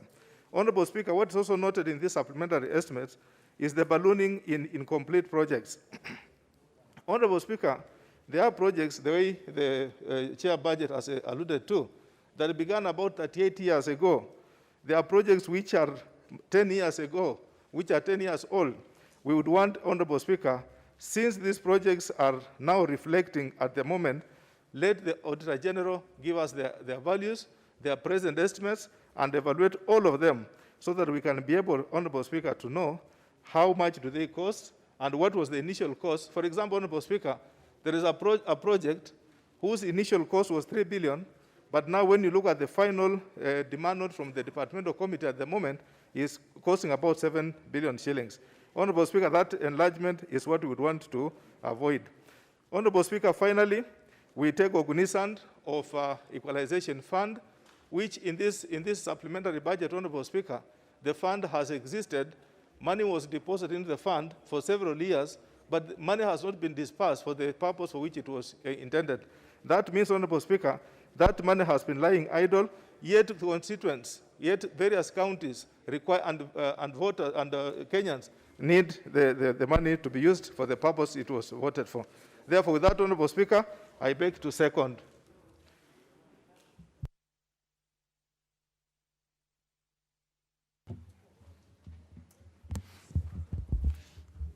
Honourable members, I propose the question that this House adopts a report of the Budget and Appropriations Committee on the first supplementary estimates for the financial year 2020/2021, laid on the table of the House on Thursday, March 18, 2021, and pursuant to the provisions of Article 223 of the Constitution and standing under 243, 1, approves an increment of the total recurrent expenditure for financial year 2020/2021 by Kenya shillings 19,125,524,385 in respect of the votes as contained in the attached schedule. 2, approves an increment of the total capital expenditure for the financial year 2020/2021 by Kenya shillings 61,509,711,818 in respect to the votes as contained in the attached schedule. 3, approves an overall increment in the total budget for financial year 2020/2021 by Kenya shillings 80,705,236,203 in respect to the votes as contained in the schedule. And 4, resolves that the attached schedule forms the basis for the introduction of the first Supplementary Appropriations Act 2020/2021. Honourable members, before I open debate, I have received a notice of proposed amendments by the Honourable Adan Keinan, member for Eldas, Commissioner of the Parliamentary Service Commission, and the Chair of the Finance Committee of the Commission. So I would allow him the chance to move his amendment, proposed amendment. Honourable Keinan. Thank you, Mr. Speaker. Mr. Speaker, I beg to move an amendment to the first supplementary estimates for the financial year 2020/2021 with a lot of reluctance, Mr. Speaker, because ideally where we are, I ought not to be moving this. But, Mr. Speaker, I want members to hear this clearly and loudly. Parliament, being one of the three arms of government, must deal with its own issues first. There are a number of unforeseen issues that came up this year. You are aware one of them was the issue of the advisory note that we got from Maraga. It was not budgeted for. The High Court decision that nullified a number of bills were not budgeted for. The High Court decisions actually that also nullified your domestic whatever was not budgeted for. Mr. Speaker, I say reluctantly because this is one institution, being one of the three arms of government. We are aware right now we are going through a very difficult period because of the COVID crisis. We are also aware because of the cash crunch and the economic crisis. Parliament, being one of the three arms of government, operates within those realities. But Mr. Speaker, equally, this being one of the three key arms of government. You know, you could move read the amendments as proposed in the order paper, then explain to members. Yes, Mr. Speaker, that I beg that the following amendments be effected on the schedule as contained in the order paper. A, vote 2041. The details are given in the paper. B, vote 2042 on the National Assembly. C, vote 2043 on the Parliamentary Service Commission. And as Speaker, as a rider, we say, I'm saying this because the consequential adjustment being made here to the subtotals and totals in the respective schedules be affected to the amendments. But I think I was just giving a brief history of this. We are aware right now because of the challenges and Parliament being one of the three arms of government, there are unique issues that really affect each of the three arms of government. And Parliament being the institution that it is, you know all the challenges that we are going through right now. Some of the things were not foreseen. Nobody ever anticipated that Maraga was going to issue that uncalled for actually advisory note. Parliamentary Service Commission must protect members of Parliament, and you know what that particular advisory note means. Equally, a moribund group went to court and attempted to nullify all the bills that you have passed, again, which went through. There must be a budget. Somebody else again went to court, through again another busybody, to nullify some of the basic things that you get. Again, it went through. Parliamentary service must be prepared to defend. But equally, Mr. Speaker, the chairman of the Budget Committee has alluded to incomplete projects, Mr. Speaker. And I know one of them, having been the former chair of Public Investment Committee, the Mutihani House. Mutihani House is, you are, Mr. Speaker, you are also the chairman of Public Investment Committee at one stage. And right now we have the chair and other members here. We do not want this particular building here, Mr. Speaker, to join that league, that classification. And our desire as a commission, and I will say this openly, frankly, without fear, our desire as a commission, the building is being managed by by Minister of Public Works. Our desire is for us to complete that building by August. Every year, the taxpayers are spending close to 600 million on rents, jeopardizing your security, jeopardize your comfort, because you ought to stay in a comfortable place. Therefore, removing the budgetary allocation for this particular building, meaning we are only exacerbating the challenges that we are going through. And therefore, so what we are asking you to do, right now, we are not asking for additional funds. PSC is not asking for additional funds. PSC is just asking for restatement of your budget, all the items coming out of your budget for 2020-2021, period. And this is not a very difficult thing, and therefore I do not want to go into the details because I've given under subhead. Please, we know there are challenges. If this amendment is not passed, I will tell you this: the operations of Parliament will come completely to a halt. Yes, and you will not blame anybody because Parliament must function, notwithstanding the challenges. This is the mother, this is the epicenter of our governance structure. And therefore, my appeal to you is pass this, and I want to thank the Speaker for approving this. Maybe during when we'll be preparing the nitty-gritty on the supplementary appropriation bill, that is the time when we'll talk about the details. But for now, I want to appeal to you to support this. And with this, Mr. Speaker, I want to ask my colleague, Commissioner Mumanye, to second this. Thank you, Mr. Speaker. Honorable Mumanye. Thank you, Mr. Speaker. I rise to second what my colleague has just raised.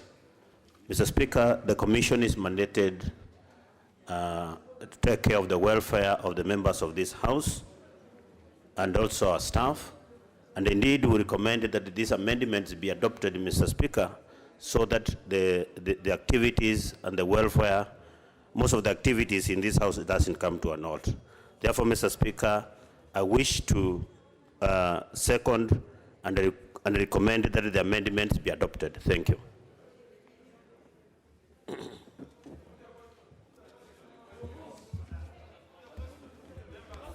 Honour members, let's just do one business at a time.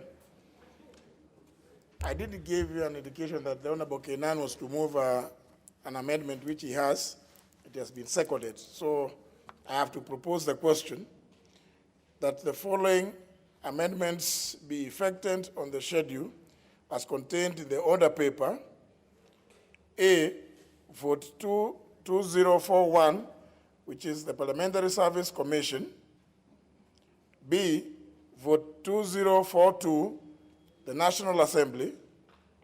C, vote 2043, Parliamentary Joint Services.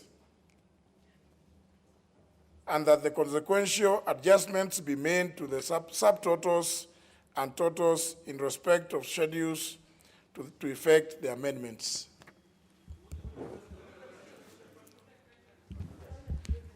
Is that the house I put the question? Well, I put the question, which is that amendments be effected on the schedule as contained in the order paper. A, vote 2041, Parliamentary Service Commission. B, vote 2042, the National Assembly. C, vote 2043, the Parliamentary Joint Services. And that the consequential adjustments be made as appears on the order paper, and that the consequential adjustments be made to the subtotals and totals in the respective schedules to effect the amendments. Will as many as that opinion say aye? Aye. As many as contrary opinion say nay? The ayes have it. It therefore means, honourable members, the motion proceeds to debate in second reading as amended. No? Debate. I've already proposed a question.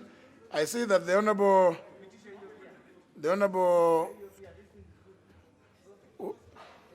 so I can see very many requests to contribute. The Honourable Duale, Honourable Duale. No, Mr. Speaker, this is being very unfair. Some of us, we took time to research, to come and contribute to this motion. So, Mr. Speaker, as I support this supplementary estimate number 1 for the financial year 2020-2021, which is proposing a 4.3% increase in the approved budget that we did in this House of 2020-2021 by a whooping 125.6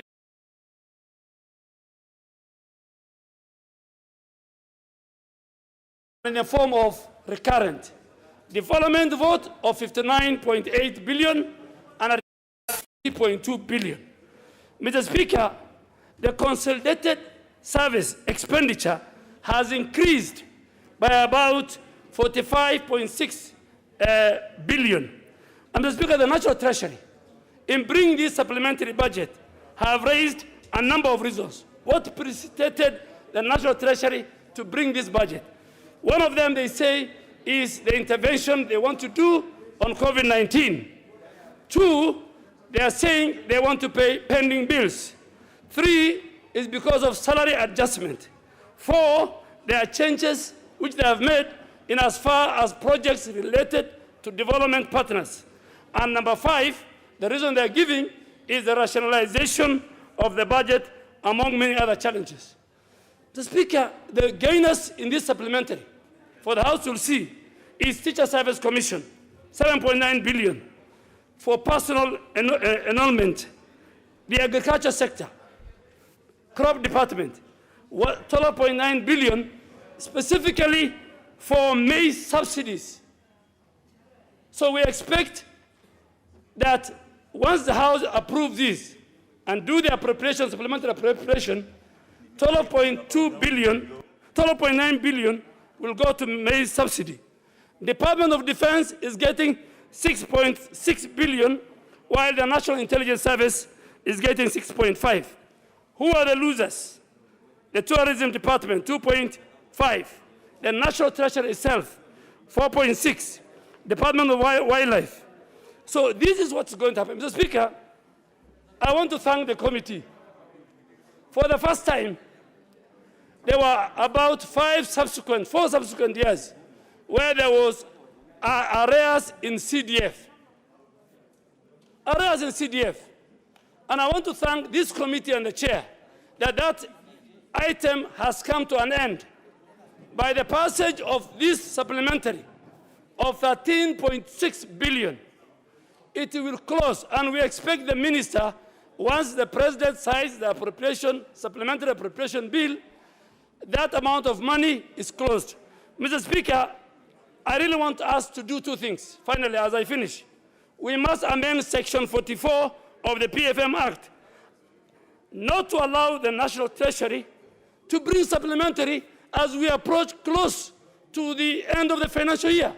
So we must bring an amendment, and I want members to support us, that we amend Section 44 of the PFM Act, that 2 months to the end of financial year, no supplementary can come. Mr. Speaker, there is total 0 reduction on equalization fund, on pension. And Mr. Speaker, if you look at that, you'll see a number of projects have funded by development partners has been completely left with no money. Finally, Mr. Speaker, the National Treasury must do what is called impact analysis. When you reduce a state department or an agency money, you cut their money, you must assess the impact it will have on those projects. Projects will stall.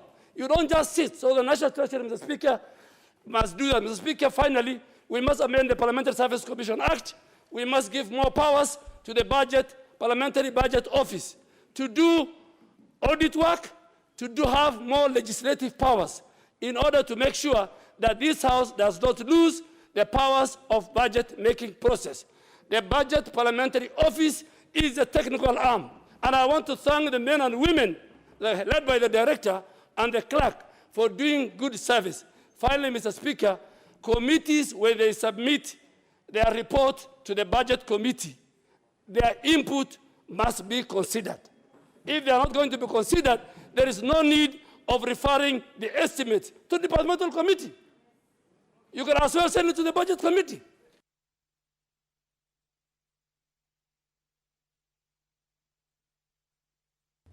Member for Uriri. The member is not there. I'm here, Mr. Speaker. No, you can't be. You put your hand and then you...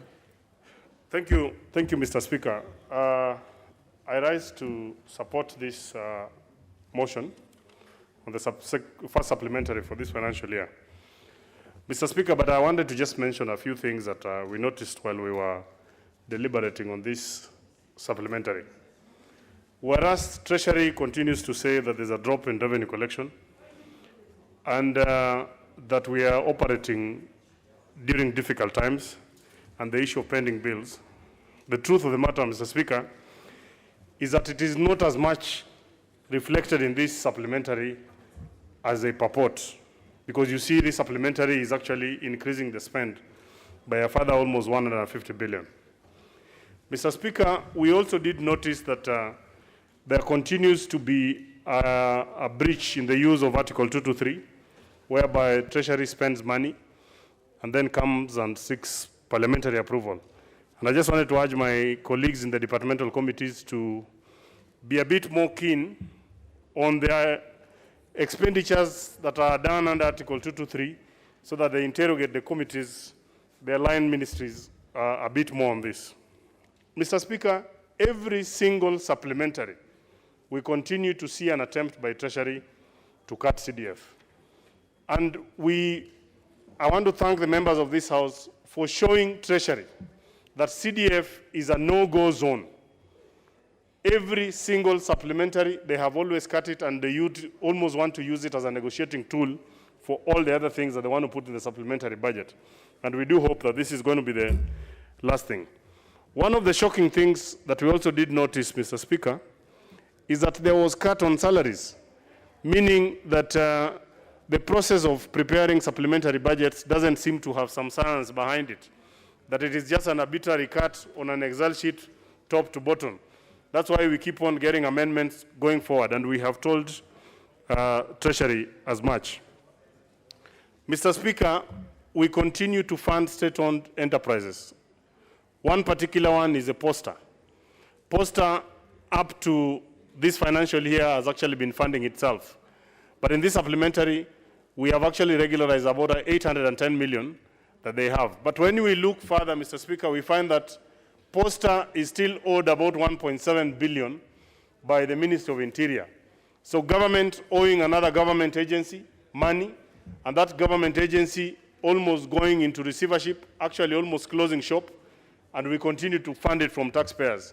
So we are urging Treasury that in the main estimates, they should be able to deduct that equivalent amount of money so that we give it to the other state-owned enterprises so that we don't continue to fund it from the exchequer. Mr. Speaker, I want to also report that the Budget Committee did a very good job, despite pressures from Treasury, to reverse amendments that had come from departmental committees, that we tried as much as we could, and almost about 98% of recommendations that came from departmental committees are actually held in this particular budget. During one of those sessions, Mr. Speaker, I wanted to report, and it's important that we go on record, that this parliament is a budget-making parliament. Treasury's role is only to give us estimates. There's always been a consistent thought from Treasury that we will only rubber stamp the things that they do from that other side. In fact, in one of the submissions from Treasury, they alluded that the departmental committees in consultations with the line ministries were consulting people who are not representing the views of government, which was a very dangerous statement. And we want to say, and I want to urge members of departmental committees that please put in your foot down, interrogate, and feel free to make any amendments, because this house is a house that makes amendments. Mr. Speaker, finally, I also want to say, to just add my voice to what the chair has said, that many members in the morning did not understand what we were talking about. But now it is becoming very clear that we have taken care of the members' interests and ensured that not only the 10 billion that was deducted for CDF that we have reverted in this supplementary, but we have even also taken care of the arrears. So that the next steps we should now ensure is a disbursement of that full amount. And then now we just become vigilant in the next session. I thank you, Mr. Speaker, and I support. Leader Majority. Thank you, Honorable Speaker. I rise to support this, the report, and indeed the passage of the motion, and wish to thank the committee for having sat over a very tense moment. Budgeting is always at push and pull. Lots of amendments coming from committees, coming from Treasury, and I know that, Honorable Speaker, that even as we look at this, it will be good that we know there was the original amendments, then there was our first addendum, then there was another addendum, then there were some committee changes, and even as we finalize this, with my keen audit eye, I know there's a possibility that we could actually be moving money from an account, from a vote that perhaps has already been exhausted. So I would like to just ask that even as between now and the appropriation, the committee and Treasury go through this with a fine-tooth comb so that we don't approve something in vain to just say we're moving some money from one vote to another when that vote has been exhausted. I know, for example, there are actually some votes within the Ministry of Water that projects have been completed, but we may have scheduled them for moving monies. And those are some of the things that we just want to call for that rationalization between now and the time we actually get the appropriation. The other thing is obviously to thank members for their dedication this afternoon, and appreciate. And I just want to report also, Honorable Speaker, that members did ask for a firm commitment by the Treasury in terms of the disbursement schedule.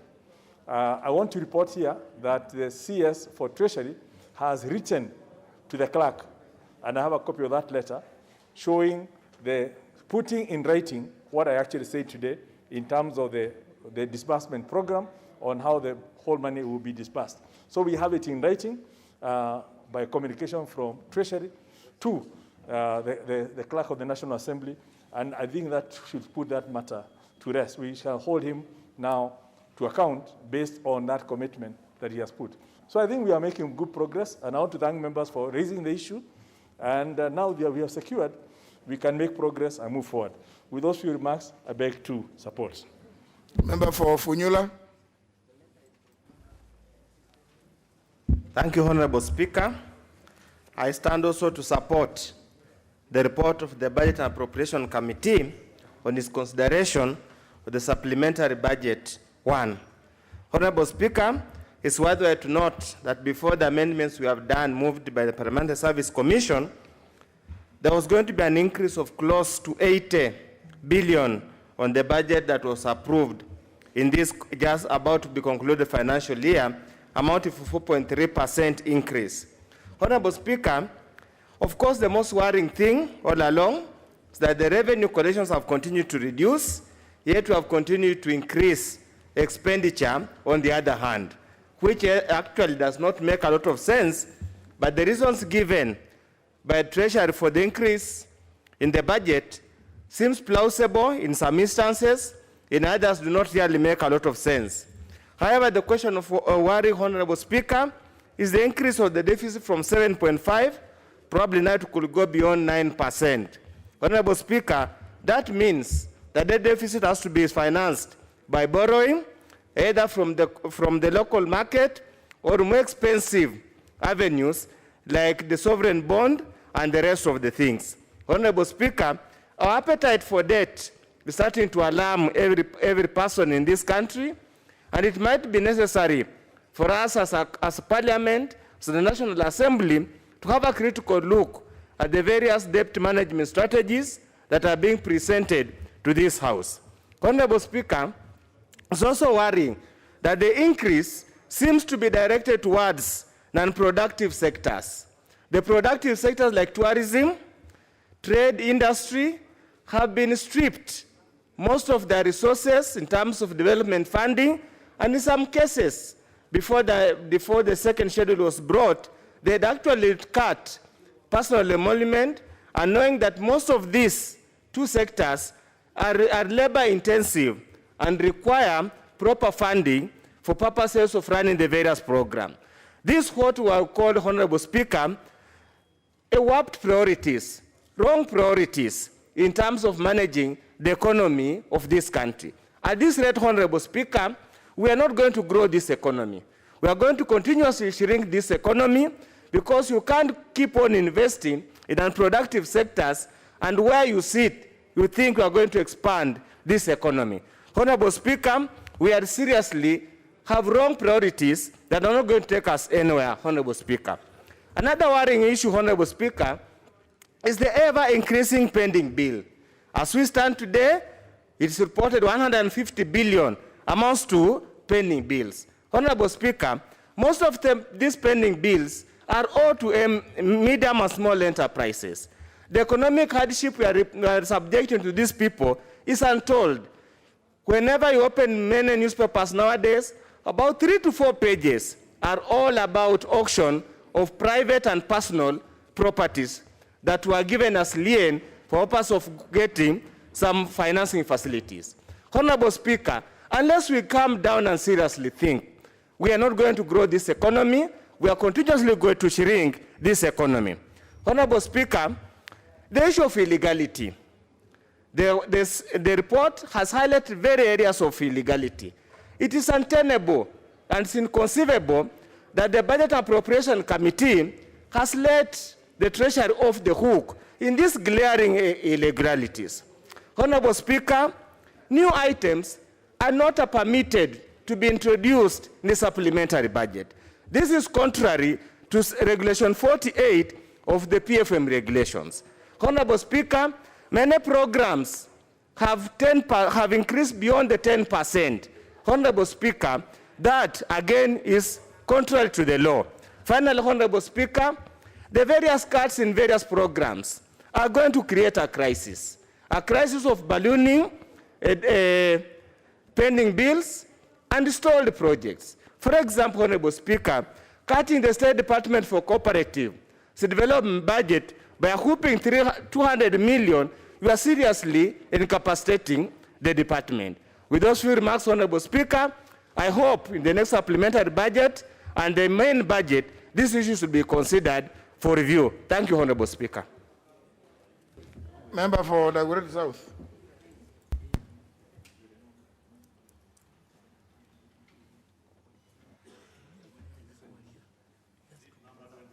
I've given you that, but you started also pressing. I've already given you, but you are pressed again.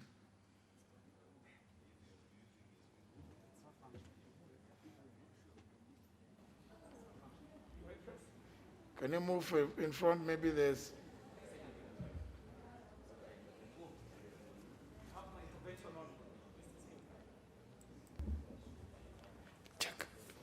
Thank you very much, Mr. Speaker. And even as I rise to contribute on this motion, Mr. Speaker, of the supplementary budget, I'd like to note, Mr. Speaker, that overall, there should be a concern in this country, Mr. Speaker, about how we are budgeting for our economy, Mr. Speaker. The very basic tenets in economics, Mr. Speaker, whether it is for personal monies, whether it is for a family, whether it is for a company, or even for a country, Mr. Speaker, is to ensure that we are living within our means, Mr. Speaker. We realize that this year we shall be drawing a budget of close to 3 trillion Kenya shillings, Mr. Speaker, whereas we are very clear in our mind that even if we put the effort that is required, we might not be able to raise even 1.2 trillion shillings, Mr. Speaker. However, because of the time that I have, Mr. Speaker, I shall try to apply myself to issues that affect the people of Dagoretti South, Mr. Speaker. In moving this motion, the chairman of the Budget Committee did provide a schedule. And in this schedule, he was showing us how the monies are being spread out, Mr. Speaker.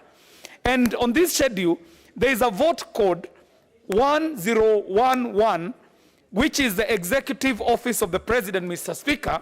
And under it, there is a vote line, there is a budget line by the name Nairobi Metropolitan Services, Mr. Speaker. Mr. Speaker, we realize that in Nairobi, unlike other counties where the governors are in place, in Nairobi we have a situation where we have the Nairobi Metropolitan Services, Mr. Speaker. And there are many questions that Nairobians are asking, Mr. Speaker. As we know, Article 10 of our Constitution, Mr. Speaker, requires that we abide to the tenets of the rule of law, democracy, the participation of the people, human dignity, and other principles, Mr. Speaker.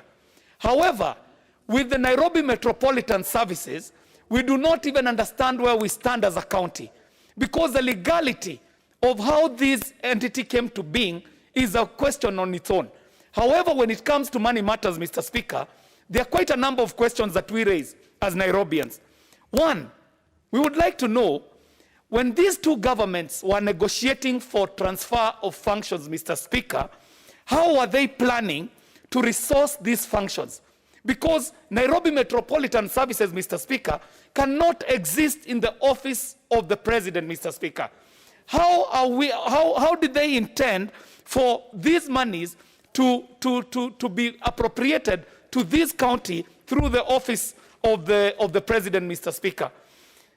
The framework which would have been used to do this, Mr. Speaker, actually does not exist.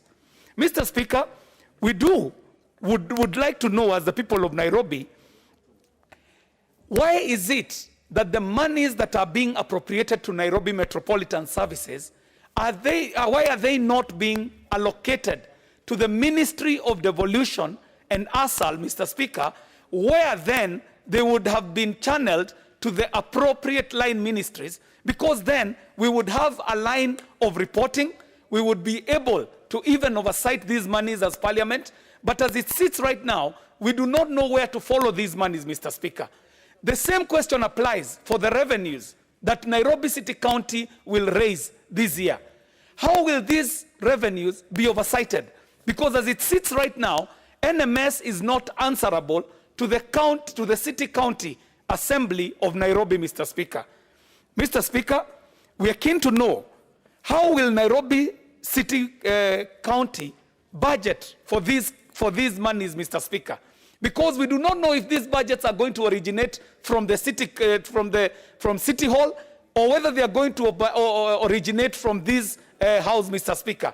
But overall, the big question of Nairobi Metropolitan Services, how it shall be financed, how it shall be operated, is a big question that the people of Nairobi are asking themselves, Mr. Speaker. So as we look at this and see over 3 billion Kenya shillings, almost 4 billion Kenya shillings going to Nairobi Metropolitan Services, we are concerned about how it shall be oversighted and how it shall be budgeted for, Mr. Speaker. Thank you very much for the opportunity to contribute to this supplementary budget, Mr. Speaker. Member for Alego Usonga. Thank you, Honorable Speaker. And I rise to support the first supplementary estimates for this financial year as ably presented by the Chair of the Budget Committee. And Honorable Speaker, I would like to make the following observations as I support. One, that these supplementary estimates ideally increases the total budget. And Honorable Speaker, we are aware that there is a lot of pressure on revenue because of what we now know as COVID situation. And Honorable Speaker, we know that the economy has not been doing very well. And therefore, what these estimates mean is that the CS Treasury will be forced to go back to the public to borrow.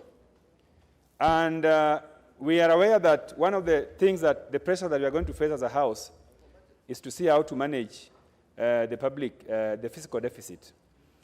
Honorable Speaker, I fear that we are soon going to be asked to increase the fiscal deficit, contrary to promises that we have been given by the Treasury before.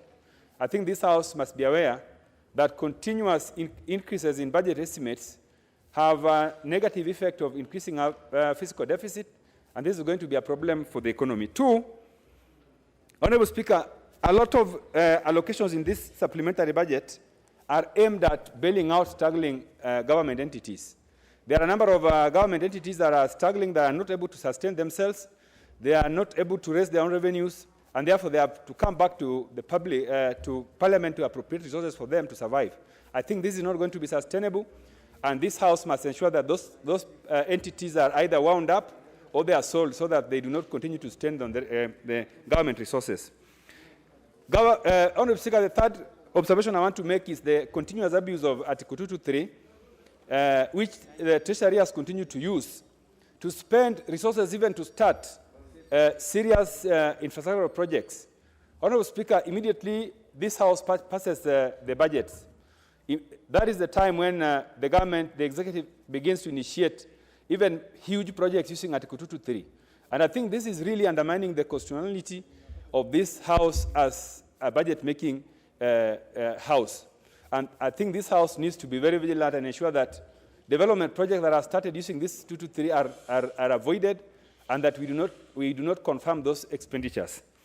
And lastly, Honorable Speaker, there are some ministries that we continue to appropriate resources to, but they do not perform. An example is the Ministry of Energy under a parastatal known as REREC. Honorable Speaker, this parastatal is not performing because since I joined this House, Honorable Speaker, I was allocated 5 transformers in 2019-2020 financial year, and those transformers have not been done to date. Yet, even in this supplementary budget, we are allocating resources to that entity. I think this is unfair, and the relevant departmental committee in charge of supervising those parastatals should be able to ensure that they account and they perform. And if there are people appointed to serve in those boards, they should be either fired or dismissed, because we cannot put money where there is no value. And lastly, Honorable Speaker, we need to do what is called budget monitoring. This is something that I think this House is failing. Because how then do you have a situation where a financial year has ended and more than 13 billion of allocated resources have not been sent to those entities, or they were not spent, and the Minister for Treasury did not come back to the House to tell us that, look, this is the amount of money you gave us, we did not spend it, or we didn't have it. I think we are failing in budget monitoring as a House, and this is something that we must take very seriously, Speaker, under your leadership, and ensure that once we pass this budget, the resources are spent appropriately. Otherwise, thank you, Honourable Speaker. I support the supplementary estimate. Thank you. Member for Kikuyu. Thank you, Honourable Speaker, and rise to support and commend the Budget and Appropriations Committee, Honourable Speaker, for their report. And knowing, Honourable Speaker, the strenuous circumstances under which the Budget and Appropriations Committee has had to work, especially during these very difficult times economically. However, Honourable Speaker, there are certain pertinent issues that need to be brought to the attention of the House, and I must commend the Budget and Appropriations Committee because in the beginning, the first supplementary budget that was tabled in this House had even the indication that there was intention to reduce money from CDF. And I must take this opportunity to thank the Budget and Appropriations Committee for standing firm to ensure that CDF remains, as per our statutes and the CDF Act, at 2.5% of our revenues. And that we must commend the committee for maintaining that. Also notable, Speaker, is that now the arrears of 13 billion shillings have indeed been factored into this supplementary budget, and it is indeed important. What's the point of order? Honourable Wachira. Thank you, Honourable Speaker. I'm standing on standing order number 95. Reading from the mood, Honourable Speaker, looks like we have debated this particular motion. There is likely to be a repetition, and I wish to now call the mover to reply. After I finish. Very well. We'll check. Very well. Point noted. Honourable Ishongwa. Thank you, Honourable Speaker. And indeed, I was saying, Honourable Speaker, with the 13 billion shillings of CDF arrears, we do expect that beginning next week, before the appropriations bill is done, this money will start flowing into our CDF accounts in the constituencies, Honourable Speaker. To Honourable Speaker, there are also pertinent issues relating to what we passed, and you remember last year when this pandemic came in. His Excellency the President, and you remember, Honourable Speaker, when the estimates were tabled last year for this year's this financial year, we indicated that the National Treasury had done this year's budget like any other normal budget. And indeed, they went back and they came up with a 53 billion shillings stimulus package. In that stimulus package, Honourable Speaker, were programs like the Kazim Tani program, Honourable Speaker. And it is shocking, that, and you see from the observations of the committee, that the National Treasury has then gone back to renege on a policy to intervene on the Kazim Tani program to provide jobs for our youth in their localities, Honourable Speaker, and indeed reduce money from that program. And one is left wondering whether we were indeed, or whether the National Treasury was serious on an economic stimulus package. The same thing goes to the Uwezo Fund, Honourable Speaker, which again, I don't know what problem they have with members of Parliament, because this fund is also domiciled in our constituencies. Reducing money from the Uwezo Fund loans, Honourable Speaker, means that young men and women in our constituencies who are looking up to borrow this money to be able to support their businesses will not have access to Uwezo Fund loans to be able to support their businesses during the pandemic. But more shockingly, Honourable Speaker, is that despite taking money away from the most vulnerable, we are also supporting state, what they are calling strategic investments of state corporations, Honourable Speaker. You will note in this supplementary budget a whopping 26.5 billion shillings from the National Treasury's account going to support KQ. Already, Honourable Speaker, I know 8 billion shillings of that amount had already been expended to support them during the COVID times. And I'm not saying we should not support our state corporations, but we must also ask ourselves, where do we put our money to? KQ has been supported by the state, I don't know for how many years, Honourable Speaker, and it's still going down. Honourable Speaker, it is not all countries that still maintain national carriers. Honourable Speaker, it is time we decided whether we want to maintain a name for the sake of maintaining a name, or whether it is indeed a strategic national investment, Honorable Speaker. At the same time, as you support KQ with 26.5 billion shillings, another 2 billion shillings, Honorable Speaker, only 500 million shillings is going to support AFC. Yet we claim that the backbone of our economy is agriculture. And I'm fortunate the chair agriculture is seated in front of me, but I heard him crying wolf that a lot of money has been taken from his department, Honorable Speaker. But I'm saying this because the government needs to decide where are our priorities, Honorable Speaker. Why should we be seeking to reduce money from CDF and giving money to Kenya Airways, Honorable Speaker, at this time? If you want to support people during these COVID times, put money in Kazi Mtaani, put money in Uwezo Fund.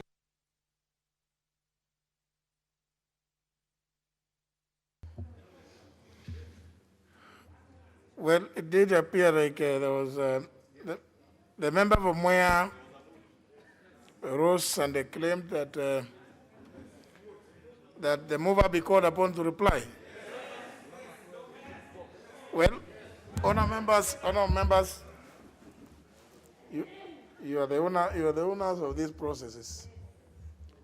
So let me just find out the mood. And I put the question that the mover be called upon to reply. Will as many as of that opinion say aye? Aye. Will as many as of the opinion say nay? No. Obviously, the ayes have it. The ayes have it. Mover. Thank you so much, Mr. Speaker.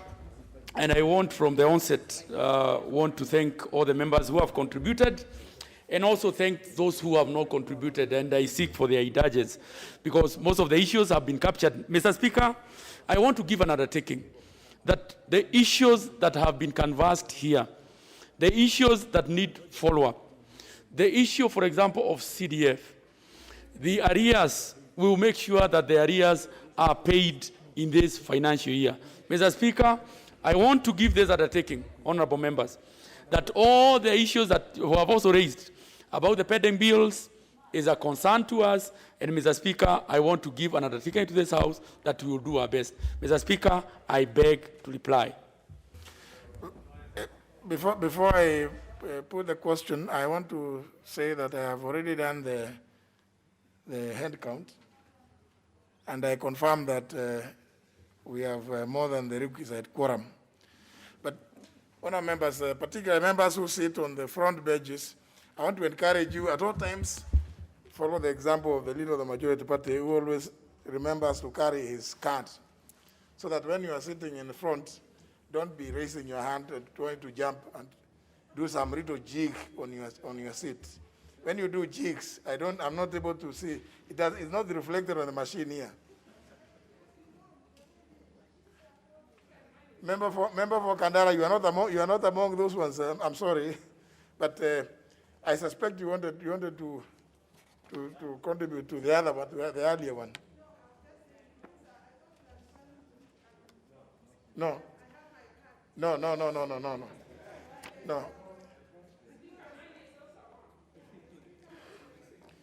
I'm sure I am neither addressing the member for Kandara, neither the member for Suba North, and neither the member for Tongaren. But I know the members would appreciate. Please, just make sure that you have your card. Honour members, I put the question that this House adopts a report of the Budget and Appropriations Committee on the first supplementary estimates for the financial year 2020/2021, laid on the table of the House on Thursday, 18th March 2021, and pursuant to the provisions of Article 223 of the Constitution and standing under 243, 1, approves an increment of the total recurrent expenditure for financial year 2020/2021 by Kenya shillings 19,125,524,385 in respect of the votes as contained in the attached schedule. 2, approves an increment of the total capital expenditure for financial year 2020/2021 by Kenya shillings 61,579,711,818 in respect to the votes as contained in the attached schedule. 3, approves an overall increment in the total budget for financial year 2020/2021 by Kenya shillings 80,705,236,203 in respect to the votes as contained in the schedule. And 4, resolves that the attached schedule forms the basis for the introduction of the first Supplementary Appropriations Act 2020-2021, subject to the amendments as approved. Will as many as of that opinion say aye? Aye. As many as the contrary opinion say nay? The ayes have it. Next order. Order number 9, the National Aviation Management Bill, National Assembly Bill number 18 of 2020, second reading. Leader of Majority.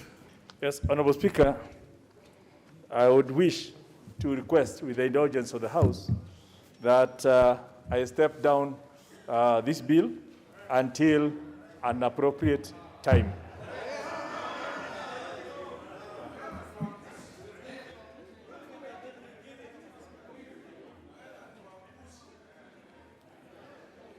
What? Honour members, the leader of the majority party is the owner of the bill. And he's seeking to have it stepped down. He's seeking to have it stepped down. That is in order. Because if it's not stepped down, there will be nobody to move it. He's requesting that it be stepped down to another appropriate date.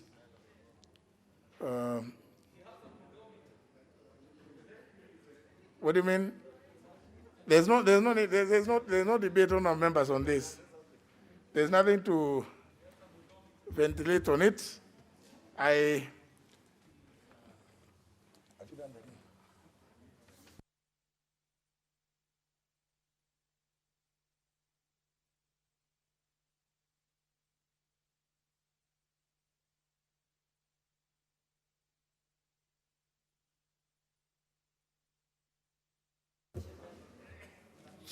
So honour members, having acceded to the request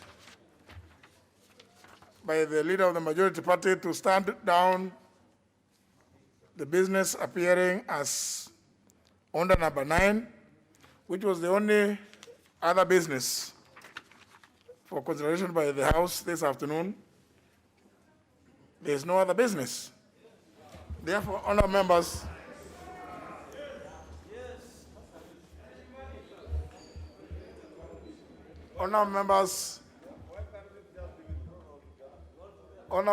time being 5 p.m., and there being no other business, the House stands adjourned until Tuesday, the 23rd of March, 2021 at 2:30 p.m.